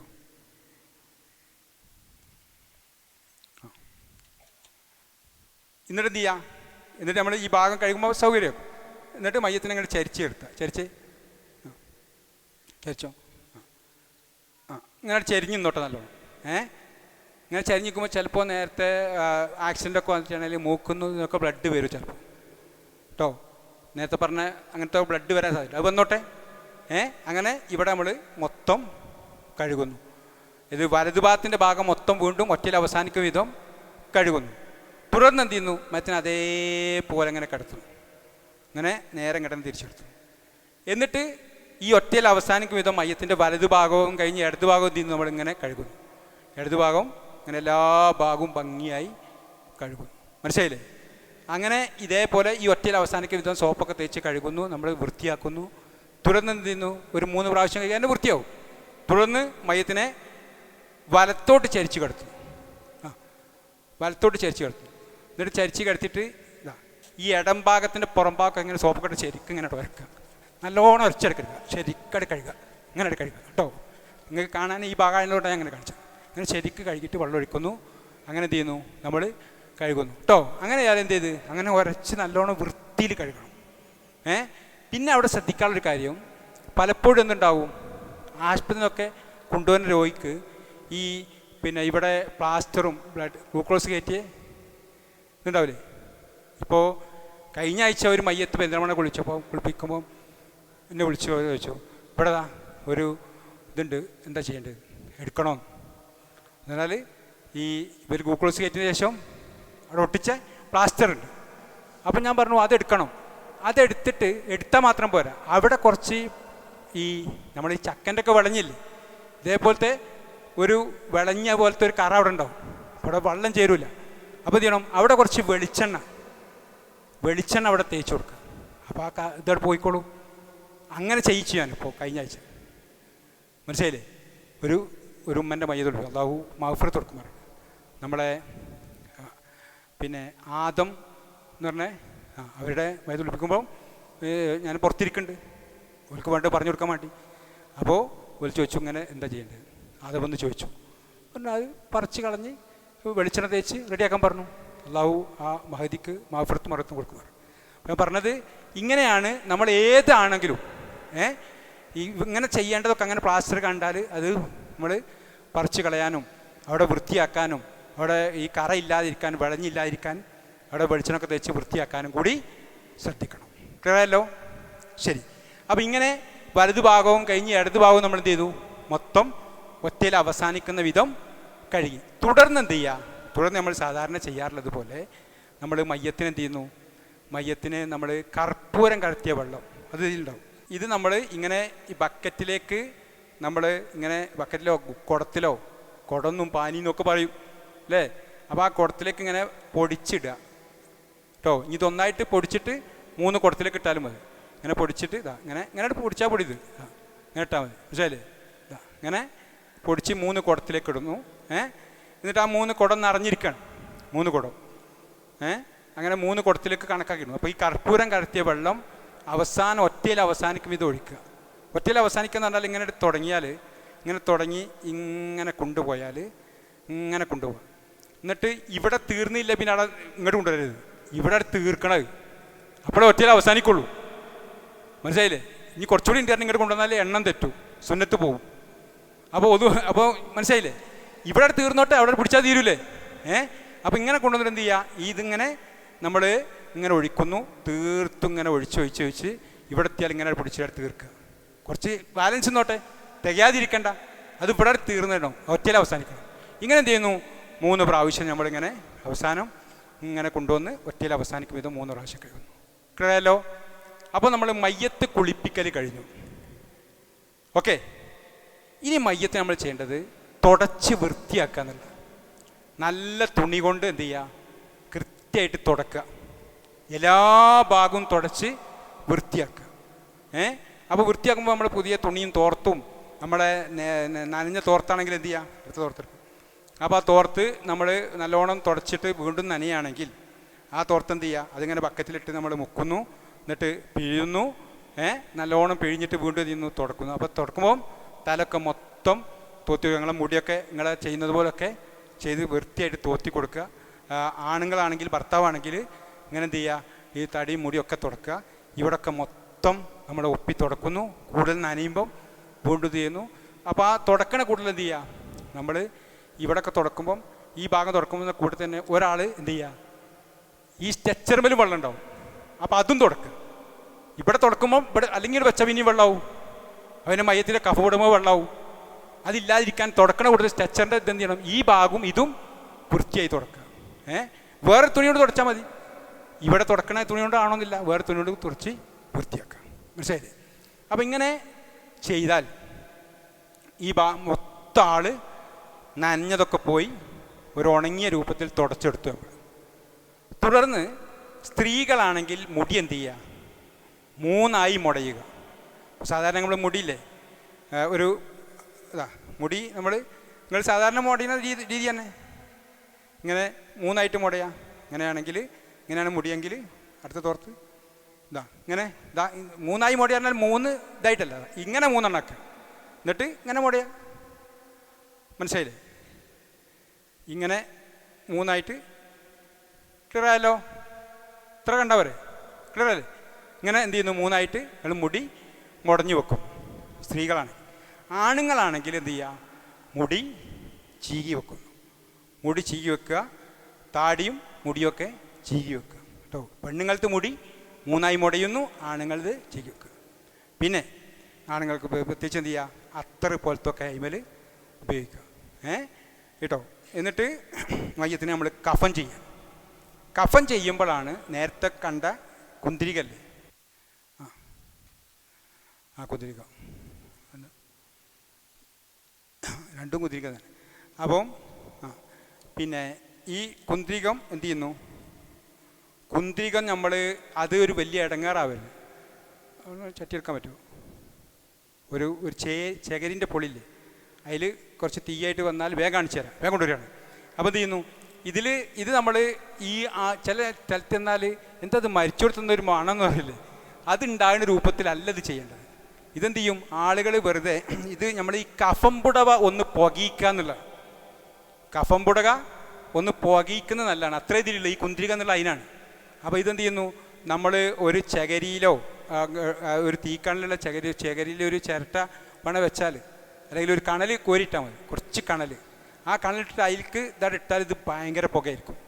ആ പുക എന്ത് ചെയ്യുക? നമ്മളെ കഫം പുടവല്ലേ, ഈ കഫം പുടവ ഈ പുകമ്പൽ ഇങ്ങനെ കാണിച്ചു കൊടുത്താൽ മതി, കുറച്ച് വിട്ട്. മനസ്സിലായില്ലേ? ആ വിട്ടിങ്ങനെ കാണിച്ചു കൊടുത്ത് കഫം പുടക ഒന്ന് പുകയിക്കുക എന്ന് സുന്നത്താണ്. അത്ര ഈ കുന്തിരിയം കൊണ്ട് ഉദ്ദേശം. ഇതൊന്നും ആൾക്കാർക്ക് അറിയാതെ ഇതായിട്ട് കത്തിച്ചിട്ട് അവിടെ നിന്ന് പരിസരത്ത് ആൾക്കാർ കുരച്ചിട്ടും മണത്തിട്ടും നിൽക്കാൻ കഴിയാത്ത പോലെ ഇത് കെടുക്കുമാണ്. പലരും ഇതെന്ത് ചെയ്യും? അവിടെ പുറത്ത് കിട്ടും, പിന്നെ ഒന്നായിട്ട് മണാവും. അതിന് പകരം ഇത് പണി കഴിഞ്ഞാൽ എന്ത് ചെയ്യണം? ഇത് കെടുത്തണം, അല്ലെങ്കിൽ ഈ പറഞ്ഞ പുക മൊത്തം സ്ഥലത്തുണ്ടാവും. മനസ്സിലായില്ല? അപ്പോൾ ഈ കുന്തിരികം എന്ന് പറഞ്ഞ സാധനം ഇങ്ങനെയാണ് നമ്മൾ ചെയ്യേണ്ടത്. ക്ലിയറായില്ലേ? അപ്പോൾ ഇങ്ങനെ കുന്തിരികം പുകയിക്കുക കേട്ടോ. അങ്ങനെ പുകയിച്ച് അതിൽ വസ്ത്രം നേട് പുക ചെയ്യാന്നുള്ളത് അതിലുള്ളൂ. അപ്പോൾ അങ്ങനെ ചെയ്യാൻ ഉള്ള രൂപം കിട്ടണേ കാണിച്ചു തരാം, അല്ലെങ്കിൽ നിങ്ങൾക്ക് മനസ്സിലാക്കാവുന്നതേ ഉള്ളൂ. ശേഖരി കൊണ്ടുവരികയാണെങ്കിൽ കാണിച്ചു തരാം. അപ്പോൾ ശരി, അപ്പോൾ കുന്തിരികം പുകയ്ക്കുന്നു. എന്നിട്ട് നമ്മൾ കഫം പുടവ മുറിക്കുന്നു. കഫം പുടവ ഇപ്പം നമ്മൾ വൃത്തിയാക്കി അല്ലേ? കഫം പുടവ നേരത്തെ മുറിച്ച് വെക്കുക, അല്ലെങ്കിൽ മുറിക്കണ രൂപം ഇങ്ങനെയാണ്. സ്ത്രീകൾക്ക് മാക്സിമം 5 വസ്ത്രമാണ് കഫം പുടവക്ക് ഉപയോഗിക്കാൻ പാടുള്ളൂ. ആണുങ്ങൾക്ക് മാക്സിമം 3, 1 മതി. ആണിനായാലും പെണ്ണിനായാലും ഒറ്റൊന്നുണ്ടെങ്കിൽ അത് മതി കേട്ടോ. മാക്സിമം സ്ത്രീകൾക്ക് എത്ര പറ്റൂ? 5 പറ്റൂ. പുരുഷന്മാർക്ക് 3 പറ്റും. അപ്പം അതിലെന്തല്ല, അതിൽ പിന്നെ ഒരു തലപ്പാവ കെട്ടി കൊടുക്കലില്ല, വേറൊരു ഷർട്ട് ഇടിക്കലില്ല. ഇതൊക്കെ ആളുകൾ പല സ്ഥലത്തും നമ്മൾ മൈതുൽപ്പിക്കാൻ ചെന്നു അങ്ങനെയൊക്കെ ഉണ്ട്. പിന്നെ മൈലാഞ്ചി അതിൻ്റെ ഉള്ളിൽ ഇടലില്ല. ചില സ്ഥലത്തൊക്കെ എന്ത് ചെയ്യും, ഈ കഫമുടെ ഉള്ളിൽ കുറേ മൈലാഞ്ചി ഇടും. ഇതൊന്നും ഇല്ല. മനസ്സിലായില്ലേ? ഇതൊന്നുമില്ല. അതാണ് അതിൽ ശ്രദ്ധിക്കാനുള്ളത്. അപ്പോൾ ഇങ്ങനെ കഴിഞ്ഞാൽ ഇനി കഫം പുടവ മുറിക്കണ ഞാൻ കാണിച്ചു തരാം. അതിൻ്റെ മുമ്പ് ഒരു കാര്യം കൂടി പറയാനുള്ളത്, നമ്മൾ പ്രത്യേകിച്ച് ഈ പഞ്ഞി വെക്കുക അല്ലേ, പഞ്ഞി വെക്കണില്ല, അത് നമ്മൾ എല്ലാ ഓട്ടയിലും വെക്കണ്ട. പഞ്ഞി വെക്കണ്ടെന്ന് പറഞ്ഞിട്ട് ആൾക്കാർ കുറേ അവിടെയും കയ്യിൻ്റെ ഇതിൻ്റെ ഇടയിലും തൊക്കിലും കുറേ മൂക്കിൻ്റെ ഉള്ളിലും ഒക്കെ തിരികെ വെക്കും. ഇതാണ് കുന്തികത്തിൻ്റെ സാധനം വന്നു അല്ലേ, ഇതിലേക്ക് ഇടണു. അപ്പോൾ ഇതിലേക്ക് ഇടുമ്പോൾ എന്ത് ചെയ്യും, ഇതിങ്ങനെ നല്ലോണം പോയി ഒരു 1 മിനിറ്റ് ചെയ്യട്ടെ. അപ്പോൾ പോയി അപ്പം പിന്നെ ഒന്ന് ഊതി കൊടുത്തു. അപ്പോൾ എന്ത് ചെയ്യുന്നു, അങ്ങനെ എന്തേ പറഞ്ഞേ, കുന്തികത്തിൻ്റെ ഒപ്പം പോയി. പഞ്ഞി വെക്കുക. പഞ്ഞി വെക്കുമ്പോൾ എന്താണെന്ന് വെച്ചാൽ നമ്മൾ ശ്രദ്ധിക്കേണ്ടത്, നമ്മൾ ഈ മൂക്കിൻ്റെ ഉള്ളിലേക്കൊന്നും പഞ്ഞി തിരികണ്ട, ചെവിൻ്റെ ഉള്ളിലും പഞ്ഞി വെക്കണ്ട. എന്നാൽ ബ്ലഡ് വരുന്നുണ്ടെങ്കിൽ മാത്രം, ഇപ്പം മൂക്കിൻ്റെ ഉള്ളിൽ നിന്ന് നീരോ ബ്ലഡോ ഒക്കെ വരുന്നുണ്ട്, അല്ല ചെവിൻ്റെ അവിടെ ആക്സിഡൻ്റ് ആയപ്പോൾ മറ്റോ ബ്ലഡ് വരുന്നുണ്ട് എങ്കിൽ മാത്രം അതിൻ്റെ ഉള്ളിലേക്ക് നല്ലോണം തിരികെ വെക്കുമാണ് കഫമുടമ്പലാക്കാൻ. അല്ലാതെ എന്ത് ചെയ്യണ്ട, മുഖത്ത് പഞ്ഞേ വെക്കണ്ട. പഠിച്ചോളി, മനസ്സിലായില്ലേ? മുഖത്ത് പഞ്ഞി വെക്കേണ്ടതില്ല. ഈ കയ്യിൻ്റെയും കാലിൻ്റെയും ഒക്കെ ഈ ഇടയിലൊക്കെ ഇങ്ങനെ പഞ്ഞിങ്ങനെ വെക്കും. ഇതൊക്കെ നേരത്തെ പറഞ്ഞ മാതിരി, നേരത്തെ പറഞ്ഞത് എവിടുന്നോ ആരോ ചെയ്യുന്നുണ്ട്, ആട് ചെയ്യുന്നേ. ആ സുന്നത്തിലൊന്നും ഈ പഞ്ഞില്ല. എന്നാൽ ഈ പറഞ്ഞ ബ്ലഡ് വരികയോ മറ്റുണ്ടെങ്കിൽ അവിടെ പഞ്ഞി വെക്കണം. ഒരു ആക്സിഡൻ്റ് ആയിട്ട് കാലിൻ്റെ ഇവിടുന്ന് ബ്ലഡ് വരുന്നുണ്ടെങ്കിൽ, ഇവിടെ ഒരു വലിയ മുറിവുണ്ടെങ്കിൽ അവിടെ നമ്മൾ എന്ത് ചെയ്യണം, വലിയ കട്ടി തന്നെ പഞ്ഞി വെക്കണം. മലദ്വാരത്തിലൂടെ വീണ്ടും എന്തോ വരുന്നുണ്ടെങ്കിൽ എന്ത് ചെയ്യുക, മലദ്വാരത്തിൻ്റെ അവിടെ വേണമെങ്കിൽ ഒരു പഞ്ഞിൻ്റെ ഇത് ആ മലദ്വാരത്തിൻ്റെ ഉള്ളിക്കാട് കയറ്റി വെക്കുക. എന്നാൽ എന്താവും. അതേപോലെ കുയ്യാവത്തിൻ്റെ അവിടെ വേണമെങ്കിൽ ലേശം ഒന്ന് മറയാൻ രൂപത്തിൽ വേണേൽ വെക്കാം. അല്ലാത്ത എവിടെയും എന്ത് വേണ്ട, നോർമലി ഒരു മയ്യത്തിന് പഞ്ഞി വെക്കേണ്ടതന്നല്ല.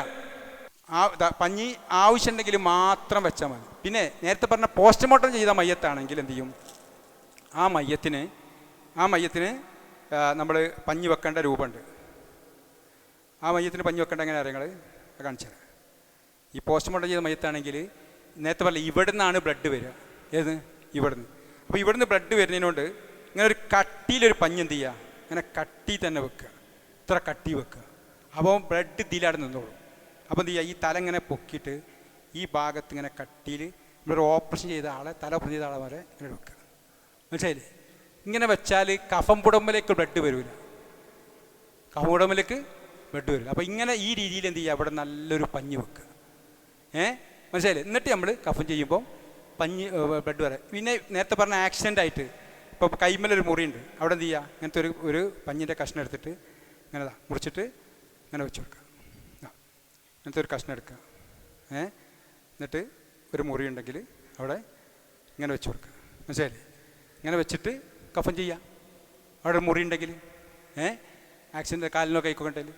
പിന്നെ നമ്മൾ മലദ്വാരത്തിൻ്റെ ഭാഗത്ത് എന്ത് ചെയ്യുക, ഇങ്ങനെ എടുത്തിട്ട് ഇതിങ്ങനെ റെഡിയാക്കിയിട്ട് ഇതിൻ്റെ ഉള്ളിലേക്ക്, മലദ്വാരത്തിൻ്റെ ഉള്ളിലേക്ക് ഇങ്ങനെ തിരികെ കൊടുക്കുക. മനസ്സിലായി? അപ്പോൾ അവിടെ നിന്ന് ഒന്നും ഇങ്ങോട്ട് വരാക്കാൻ. പിന്നെ വേണമെങ്കിൽ ആ ഗുയ്യാവത്തിൻ്റെ ആ ഭാഗത്ത് വേണമെങ്കിൽ ഇങ്ങനത്തെ ഒരു പഞ്ഞിൻ്റെ കഷ്ണം എടുത്തിട്ട് നമ്മൾ ഇങ്ങനത്തെ ഒരു പഞ്ഞിൻ്റെ കഷ്ണം എടുക്കുക. എന്നിട്ട് ഇങ്ങനെ വെച്ച് കൊടുക്കുക. ഇവിടെ ഇങ്ങനെ അങ്ങോട്ട് വെച്ച് കൊടുക്കുക. ഇത്ര വെക്കേണ്ടില്ല. അല്ലാതെ എല്ലായിടത്തും എന്ത് ചെയ്യണ്ട, പഞ്ഞി വെക്കേണ്ടതില്ല. പിന്നെ നേരത്തെ പറഞ്ഞ ബ്ലഡ് വരുന്ന ഏതെങ്കിലും ഭാഗം ഉണ്ടെങ്കിൽ അവിടെ ഒരു പഞ്ഞിൻ്റെ കഷ്ണം വെച്ച് കൊടുക്കുക. പിന്നീട് മയ്യത്ത് കുളിപ്പിച്ചിട്ടും വീണ്ടും ഇവിടുന്ന് എവിടെന്നെങ്കിലുമൊക്കെ രക്തം പൊടിയുണ്ടെങ്കിൽ ഈ പഞ്ഞി മാറ്റിയിട്ട് നമ്മൾ എന്ത് ചെയ്യുക, വേറൊരു പഞ്ഞി ഇവിടെ വെച്ച് കൊടുക്കുക. അവിടെ വല്ലാതെ ബ്ലഡ് കുറേ നേരം വഴുകുണ്ട് മയ്യത്തെടുക്കാനെങ്കിലോ, മയ്യത്തെടുക്കാൻ കുറേ നേരം വഴുകുണ്ടെങ്കിൽ ഇത് റെഡിയായി കഴിഞ്ഞു ഉണ്ടെങ്കിൽ എന്ത് ചെയ്യുക, അവിടെ കുറച്ച് ഐസിൻ്റെ കഷ്ണം വെച്ച് കൊടുത്താൽ അവിടെ നിന്നോളൂ. ഈ ബ്ലഡ് ഇങ്ങനെ നമ്മളിങ്ങനെ പോയിക്കുന്നു. ഇങ്ങോട്ട് ഇതെന്ത് ചെയ്യുന്നു, ഇങ്ങനെ ഇതിങ്ങനെ കാണിച്ചു കൊടുക്കുന്നു കേട്ടോ. ഇതിങ്ങനെ ഇങ്ങനെ പുക വരുമ്പം നമ്മൾ മൊത്തം മയ്യത്തിനെ ഈ കഫം പുടവ ഇങ്ങനെ നമ്മളിങ്ങനെ മാറ്റി പിടിച്ച് മൊത്തം ഒരു പുകയാക്കും ഈ ഇതിൽ കേട്ടോ. ഇതാണ് കുന്തിരികം പൊയ്ക്കുക എന്ന് പറഞ്ഞത്, ഇതിനാണ്. അത് കഴിഞ്ഞോട് എന്ത് ചെയ്യണം, അത് ഒഴിവാക്കണം, ഞാൻ അവിടെ കൊണ്ടുപോയി കളയും. പിന്നെ ഞാൻ അതിൻ്റെ പുക കാണുമ്പോൾ വാസന ഉണ്ടാകാൻ പാടില്ല. ആ രീതിയിൽ അത് നിങ്ങൾ വീട്ടിൽ നിന്ന് ശ്രദ്ധിക്കേണ്ടതാണ് കേട്ടോ. ഈ കുന്തിരികം പോയിക്കാണ്. ഇനി എന്ത് ചെയ്യുന്നു, നമ്മൾ കഫം പുടവ മുറിക്കുകയാണ്.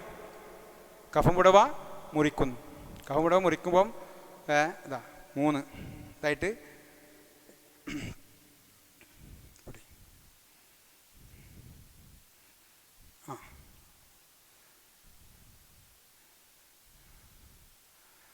അതായത് സ്ത്രീകൾക്ക് ഇങ്ങനത്തത് 3 2 കേട്ടോ. അപ്പോൾ അതാ ഇങ്ങനെ ഇതിപ്പോൾ ഒരു 2 ഉണ്ടാവുള്ളൂ, 2 മതി നിങ്ങൾക്ക്, മനസ്സിലായില്ലേ? അത് മറ്റേത് 3 ഉണ്ടായത് 2 മതി.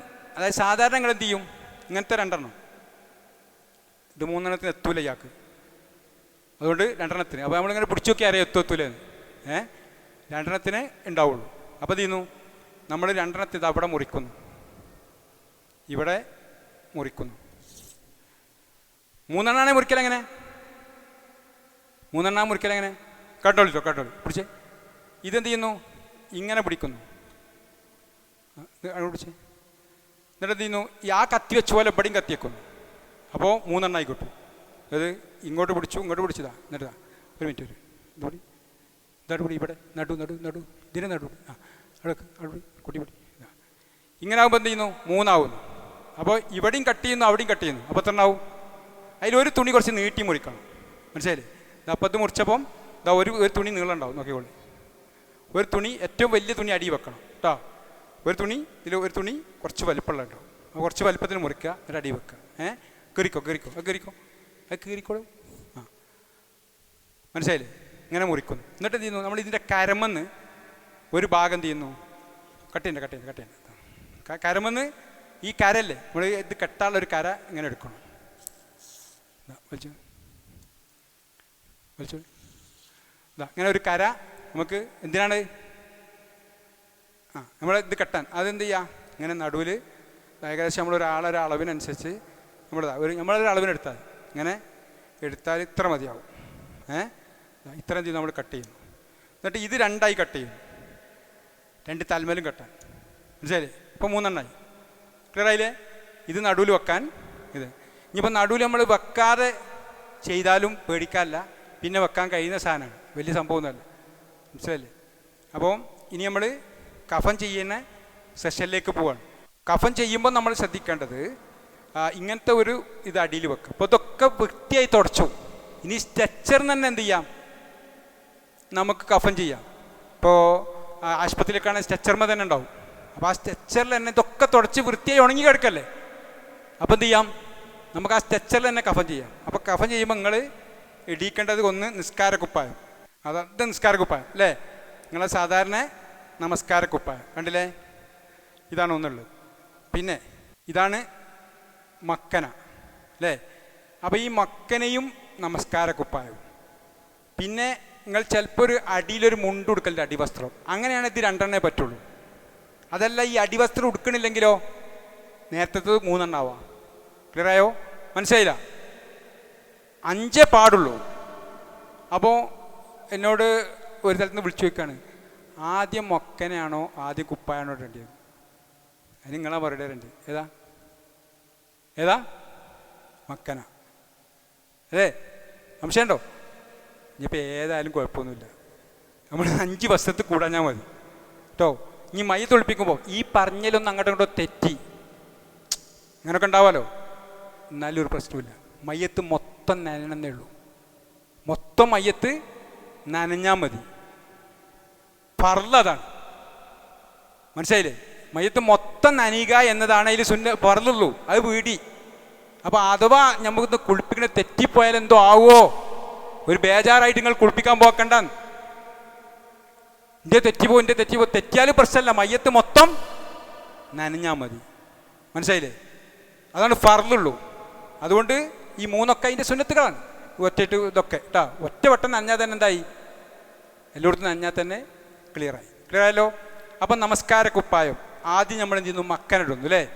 മക്കനിടുന്നു. അപ്പോൾ മക്കനിപ്പോൾ ആണിനിടാൻ പറ്റുമെന്ന് എനിക്കറിയില്ല, കാരണം അതിലൊരു ചെറിയ പ്രശ്നമുണ്ട്. അപ്പോൾ ഞാൻ ഇട്ട് കാണിച്ചു തരുന്നില്ല, കാരണം അതിൽ എന്തെങ്കിലും പടച്ചോമ്പാത്തി നമുക്കൊരു കുറ്റം കിട്ടണ്ട. നിങ്ങൾക്ക് അറിയാലോ മക്കൻ എങ്ങനെ ഇടേണ്ടത്.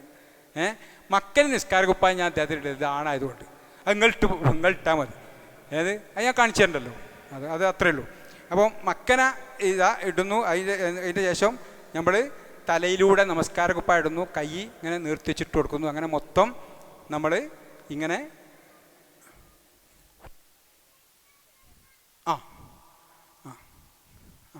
നമസ്കാര കുപ്പായം എങ്ങനെ സേറത്തെ പറയുന്നുണ്ട്. നമസ്കാര കുപ്പായം എങ്ങനെ അഡൻ്റെ രൂപം, ഞാൻ പിന്നെ ആണായതുകൊണ്ട് ഇങ്ങനെ പിരിക്കുക നിസ്കാര കുപ്പായം കേട്ടോ. ഇങ്ങനെ പിരിച്ചാൽ വളരെ സൗകര്യമാണ്. ഇതിങ്ങനെ നിസ്കാര കുപ്പായും കഫം പുടവിയും ഒക്കെ നമ്മളിങ്ങനെ പിരിച്ചാൽ എളുപ്പമാണ്. ഇങ്ങനെ പിരിച്ചിട്ട് എന്ത് ചെയ്യുക, തല ഇട്ടിട്ട് കൈ ഇട്ടാൽ അല്ലേ വളരെ എളുപ്പമായിട്ട് എന്ത് ചെയ്യുക. അപ്പം ഇങ്ങനെ കൊണ്ടുവന്നിട്ട് ഇങ്ങനെ ഇട്ടിട്ട് ഈ കൈ ഇങ്ങനെ ആണായതുകൊണ്ട് മാത്രമായിട്ടുണ്ടല്ല ഇട്ട് കാണിച്ചത്, അത് പെണ്ണുങ്ങൾ തന്നെ കാണിച്ചു കൊടുക്കട്ടെ ആ ഭാഗം. ശരി, ക്ലിയർ ആയല്ലോ? അപ്പം ഇങ്ങനെ ഈ പറഞ്ഞത് വലിയ പോയിൻ്റാണ്. ഇത് നമ്മൾ ആകെ അടങ്ങാറാവും ഇതിങ്ങനെ കൊണ്ടുവരുമ്പോൾ. അതിന് പകരം ഫുള്ളിങ്ങനെ ചിറ്റിയാന്താവും, ഇങ്ങനെ ചിറ്റി കൊടുത്താൽ വളരെ കൃത്യമായിട്ട് അത് ഇടാൻ കഴിയും. ഓക്കെ, ക്ലിയർ ആയില്ലേ? അപ്പം അങ്ങനെ എന്ത് ചെയ്യുന്നു, നമ്മൾ നിസ്കാര കുപ്പായം ഇടുന്നു, മക്കനെ ഇടുന്നു. അപ്പോൾ ആ മക്കന് നിസ്കാര കുപ്പായും നമ്മൾ ഇട്ട് കഴിഞ്ഞാൽ പിന്നെ നമ്മൾ എന്ത് ചെയ്യുന്നു, ഈ പറഞ്ഞ 3 തുണി. ഇവിടെ നമ്മൾ ഒരു തുണി ഉടുക്കുന്നുണ്ടെങ്കിൽ നിങ്ങൾ അടിപ്പാവാടാതെ കുറേട്ടൊന്നും ഉടുക്കുക. അങ്ങനെ ഉണ്ടെങ്കിൽ ഈ 2 പറ്റുള്ളൂ കേട്ടോ. അതില്ലെങ്കിൽ മാത്രമേ ഈ കഫം പുടവ എത്ര പറ്റുള്ളൂ, 3 പറ്റുള്ളൂ. അപ്പോൾ ഈ കഫം പുടവ ഈ പറഞ്ഞ നേരത്തെ പറഞ്ഞതുപോലെ തന്നെ ഇതും എന്ത് ചെയ്യുക, നമ്മളിങ്ങനെ ഇതാക്കുക. ഈ ഭാഗം പിടിച്ച് 2 കഫം പൊടി എടുക്കി, 2 എടുക്കി. ഇതിൽ നീളമുള്ളത് അടിയിൽ വെക്കുന്നു. ഇതാ ഒപ്പിച്ച് പിടിച്ചോളൂ.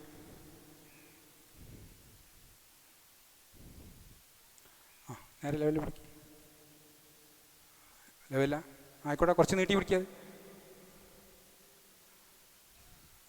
അപ്പോൾ ആ തുണി കുറച്ച് നീളമുണ്ട് കേട്ടല്ലേ, ആ നീളമുള്ള തുണി അടിയിലാവണം. അപ്പോൾ ഇങ്ങനെ പിടിച്ചിട്ട് എന്ത് ചെയ്യുന്നു, ഇങ്ങനെ വിട് അവിടെ വിട്, ഇങ്ങനെ നിർത്തി വിട്. മനസ്സിലായില്ലേ? ഇങ്ങനെ വെച്ചിട്ട് ഈ തുണി അടച്ചോളി.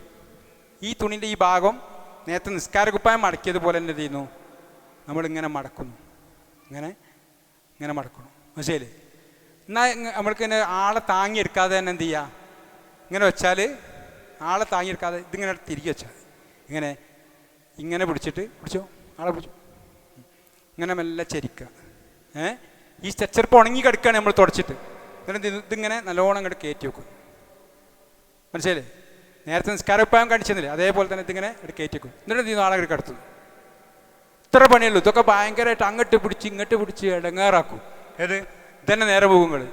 ഇത് ഇത്ര പണിയുള്ളൂ ഇത് വെക്കാൻ. ഇത് ചെയ്യുന്നു, നമ്മൾ ഇങ്ങനെ അങ്ങോട്ട് തിരിക്കും. എന്നിട്ട് തീർന്ന് നിർത്തിയാൽ എന്തായി, റെഡിയായി. ഇത്രയല്ലേ ഉള്ളൂ. മനസ്സിലായി? ഇത്ര സിമ്പിളാണ് എന്ത്, ഈ കഫൻ ചെയ്യാനുള്ള തുണി വെക്കൽ കേട്ടോ. അപ്പോൾ കാലിൻ്റെ ഭാഗത്ത് കുറച്ച് കൂടുതലുണ്ടോ, അപ്പോൾ എന്ത് ചെയ്യുന്നു, അപ്പോൾ അതൊരു കിട്ടണം. അതിനെന്താ ചെയ്യുക, അതിന് ആളെന്ത് ചെയ്യുക, കുറച്ച് പൊക്കട്ടി വരും. അപ്പോൾ നേരെ പൊക്കുന്നു. ഒരാളെന്ത് ചെയ്യുന്നു, തുണി വലിക്കുന്നു. അപ്പുറത്ത് ഈ തുണി ഒന്ന് വലിച്ചാൽ മതി, ഈ പൊക്കണ്ട. തുണി അവിടെ വലിച്ചോ, പൊക്കി വലിക്ക്, പൊന്തില്ല, നടക്ക്. അങ്ങനെ പിടിക്കേണ്ടതാണ് കേട്ടോ. മയ്യത്താകുമ്പം അങ്ങനെയൊക്കെ പിടിക്കാം കേട്ടോ. അങ്ങനെ പിടിച്ചിട്ട് എന്ത് ചെയ്യുന്നു, അതൊക്കെ പഠിച്ചോളി. ഒരു പെണ്ണിനെ അങ്ങോട്ട് എടുത്ത് പൊന്തിച്ചോണം നിങ്ങൾ, ആവശ്യമുണ്ടെങ്കിൽ. ഞാനാണെങ്കിലും ഭർത്താവിനാണെങ്കിലും പുറത്തേക്ക്. ശരി, അങ്ങനെ നമ്മൾ കഫൻ ചെയ്യാൻ പോകണം അല്ലേ. കാലൊക്കെ നിർത്തിക്ക്, ലെവലിലേക്ക് കുറച്ചും കൂടെ നേരക്കെട്ടാ, കൈ നേരക്ക്, കൈ ഇങ്ങോട്ട് വെക്കുക കേട്ടോ. ഇങ്ങനെ വെക്കുക. ഇനി കഫൻ ചെയ്യാം. കഫൻ ചെയ്യുമ്പം നമ്മൾ 2 റിപ്പോർട്ടുണ്ട്. എന്ന് പറഞ്ഞാൽ ഇടത്തുനിന്ന് വലത്തോട്ട് പോവാ, വലത്തുനിന്ന് ഇടത്തോട്ട് പോവാ. ഏറ്റവും നല്ലത് നബി സല്ലല്ലാഹു അലൈഹി വസല്ലം എല്ലാ കാര്യവും വലതു ഭാഗത്തു നിന്നാണ് തുടങ്ങിയത് കൊണ്ട് വലതു ഭാഗത്തു നിന്ന് മടക്കണാണ് നല്ലതെന്നാണ് ഭൂരിപക്ഷം പണ്ഡിതന്മാരുടെ അഭിപ്രായം. അതുകൊണ്ട് ഇതാ വലത്തെ ഭാഗത്ത് നമ്മൾ തുടങ്ങണം. മനസ്സിലായില്ലേ? ഒന്നാദ്യം എടുക്കണം.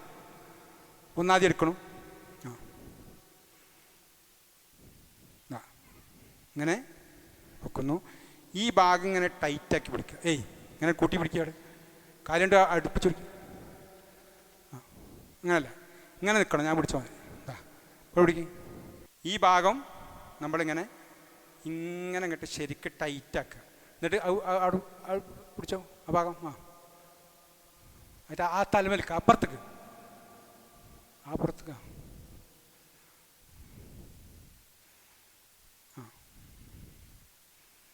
ഇങ്ങനെ ടൈറ്റാക്കണം. കേട്ടോ ഇങ്ങനെ നമ്മളെ പിടിച്ചാൽ കാണിച്ചാൽ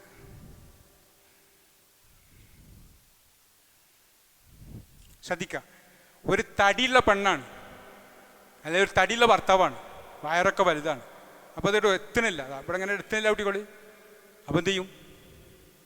അപ്പോൾ എന്താ വെച്ചാൽ അടുത്തത് എന്ത് ചെയ്യുക? ഈ ആളെ ഇവിടെ കൂട്ടി പിടിച്ച് കുറച്ചവിടെ നീക്കുക, നേരത്തെ വലിക്കുക ഈ തുണി. അടുത്തത് ഈ ഭാഗം മറയുന്ന രൂപത്തിൽ വെക്കുക. മനസ്സിലായില്ലേ? ഒരു വയറിൻ്റെ ഭാഗം കാണുന്നുണ്ട്, വയറ് പൊങ്ങിക്കാണ്. അപ്പോൾ അത് എന്ത് ചെയ്യില്ല, അത് ഒന്നാമത്തെ തുണിയോട് മറിയണില്ല. അപ്പം എന്ത് ചെയ്യുക? ഈ ആളെ ഇങ്ങനെ പൊക്കുക, പിടിച്ചോ. എന്നിട്ട് ലേശം അങ്ങോട്ട് വെക്കുക. ഇവിടെ എല്ലാം പൊന്തണം. ലേശം. അപ്പം ഇതിൽ കിട്ടും. മനസ്സിലായില്ലേ? രണ്ടാമത്തേക്ക് കിട്ടും. ടൈറ്റാക്കി നേരത്തെ താരി പിടിക്കും, മറ്റങ്ങോട്ട് പിടിക്കും. അവിടെ നിൽക്കുക, അപ്പുറത്തേക്ക് മോനെ ആ ഭാഗത്ത് പോയിക്കും. ഇവിടെ നിന്നല്ല, ഇവിടെ നിന്നാണ് എപ്പോഴും ചെയ്യേണ്ടത്. പഠിച്ചോളി. ഇത് ടൈറ്റാക്ക്. നല്ല ടൈറ്റാക്കി പിടി. ബാക്കോട്ട് വലിക്കും.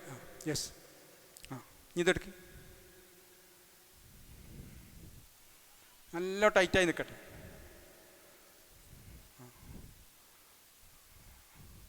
ശ്വാസം കിട്ടാൻ ഒരു പടിയൽ വരില്ല. അപ്പം നമ്മൾ നോക്കാം. അപ്പോൾ അവസാനത്തെ ഒരു പടിയൽ ഉണ്ടാവും, നമ്മൾ പഠിച്ചില്ലേ?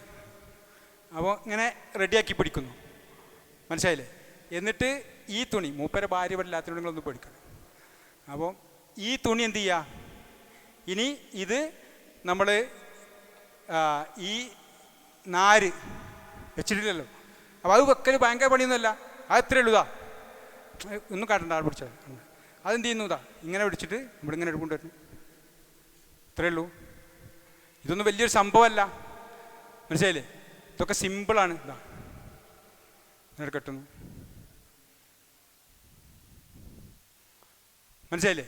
ഇനി എന്ത് ചെയ്യുന്നു? നേരത്തെ നാരയുടെ 2 മറ്റേതോ അവിടെ കെട്ടുന്നു, ഇവിടെയും കെട്ടുന്നു. ഇങ്ങനെ പിടിക്കുന്നു, ഇവിടെ കെട്ടുന്നു.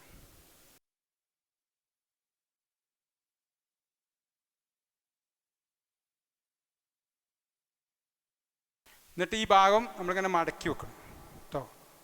നമ്മൾ കബറിലേക്കൊക്കെ ഇറക്കുമ്പോൾ പിടിക്കാനുള്ള ഒരു ബാക്കിയുള്ള തുണികൾ ഇങ്ങനെ മടക്കി വെക്കുക.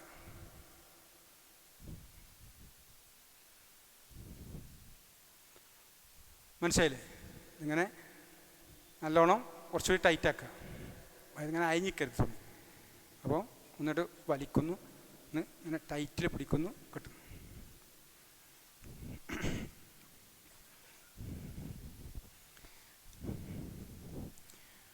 അപ്പോൾ മയ്യത്ത് കഫൻ ചെയ്യാന്നുള്ളത് പഠിച്ചു. സ്ത്രീകൾക്ക് 5 വസ്ത്രം. രൂപം മനസ്സിലായല്ലോ? മനസ്സിലായില്ലേ? ഒരു വലിയ വസ്ത്രം ഏറ്റവും അടിയിൽ, ബാക്കി നമ്മൾ അതിൻ്റെ ബാക്കിയുള്ളതൊക്കെ നമ്മൾ ഇങ്ങനെ ചെയ്യുന്നു. ഇനി ഇതിന്മേൽ എന്ത് ചെയ്യുക? നമുക്ക് പനിനീരോ റോസോ അങ്ങനെയുള്ളതൊക്കെ, അത്തറോസ് ഒക്കെ ഉപയോഗിക്കാം. ഇതെന്ത് ചെയ്യുന്നു? നമ്മൾ ഇങ്ങനത്തെ ഒരു റോസ് വാട്ടർ, ഒരു നല്ല സ്മെല്ലിന് വേണ്ടി എന്ത് ചെയ്യുന്നു? നമ്മൾ ഈ റോസ് വാട്ടർ ഉപയോഗിക്കുന്നു. അങ്ങനെ നമുക്ക് മനസ്സിലായില്ലേ? ഇങ്ങനെ റോസ് വാട്ടറൊക്കെ നമുക്കങ്ങനെ ഉപയോഗിക്കാം. അതാണ് ഈ നനഞ്ഞിരിക്കണത് വെള്ളമല്ല. അവസാനം ഇങ്ങനെ നനഞ്ഞിരിക്കണത് ഈ റോസ് വാട്ടർ ഉപയോഗിക്കുമ്പോൾ. അപ്പോൾ അത് ഉപയോഗിച്ചാൽ എന്തായി, മയ്യത്ത് കഫൻ ചെയ്യൽ കഴിഞ്ഞു.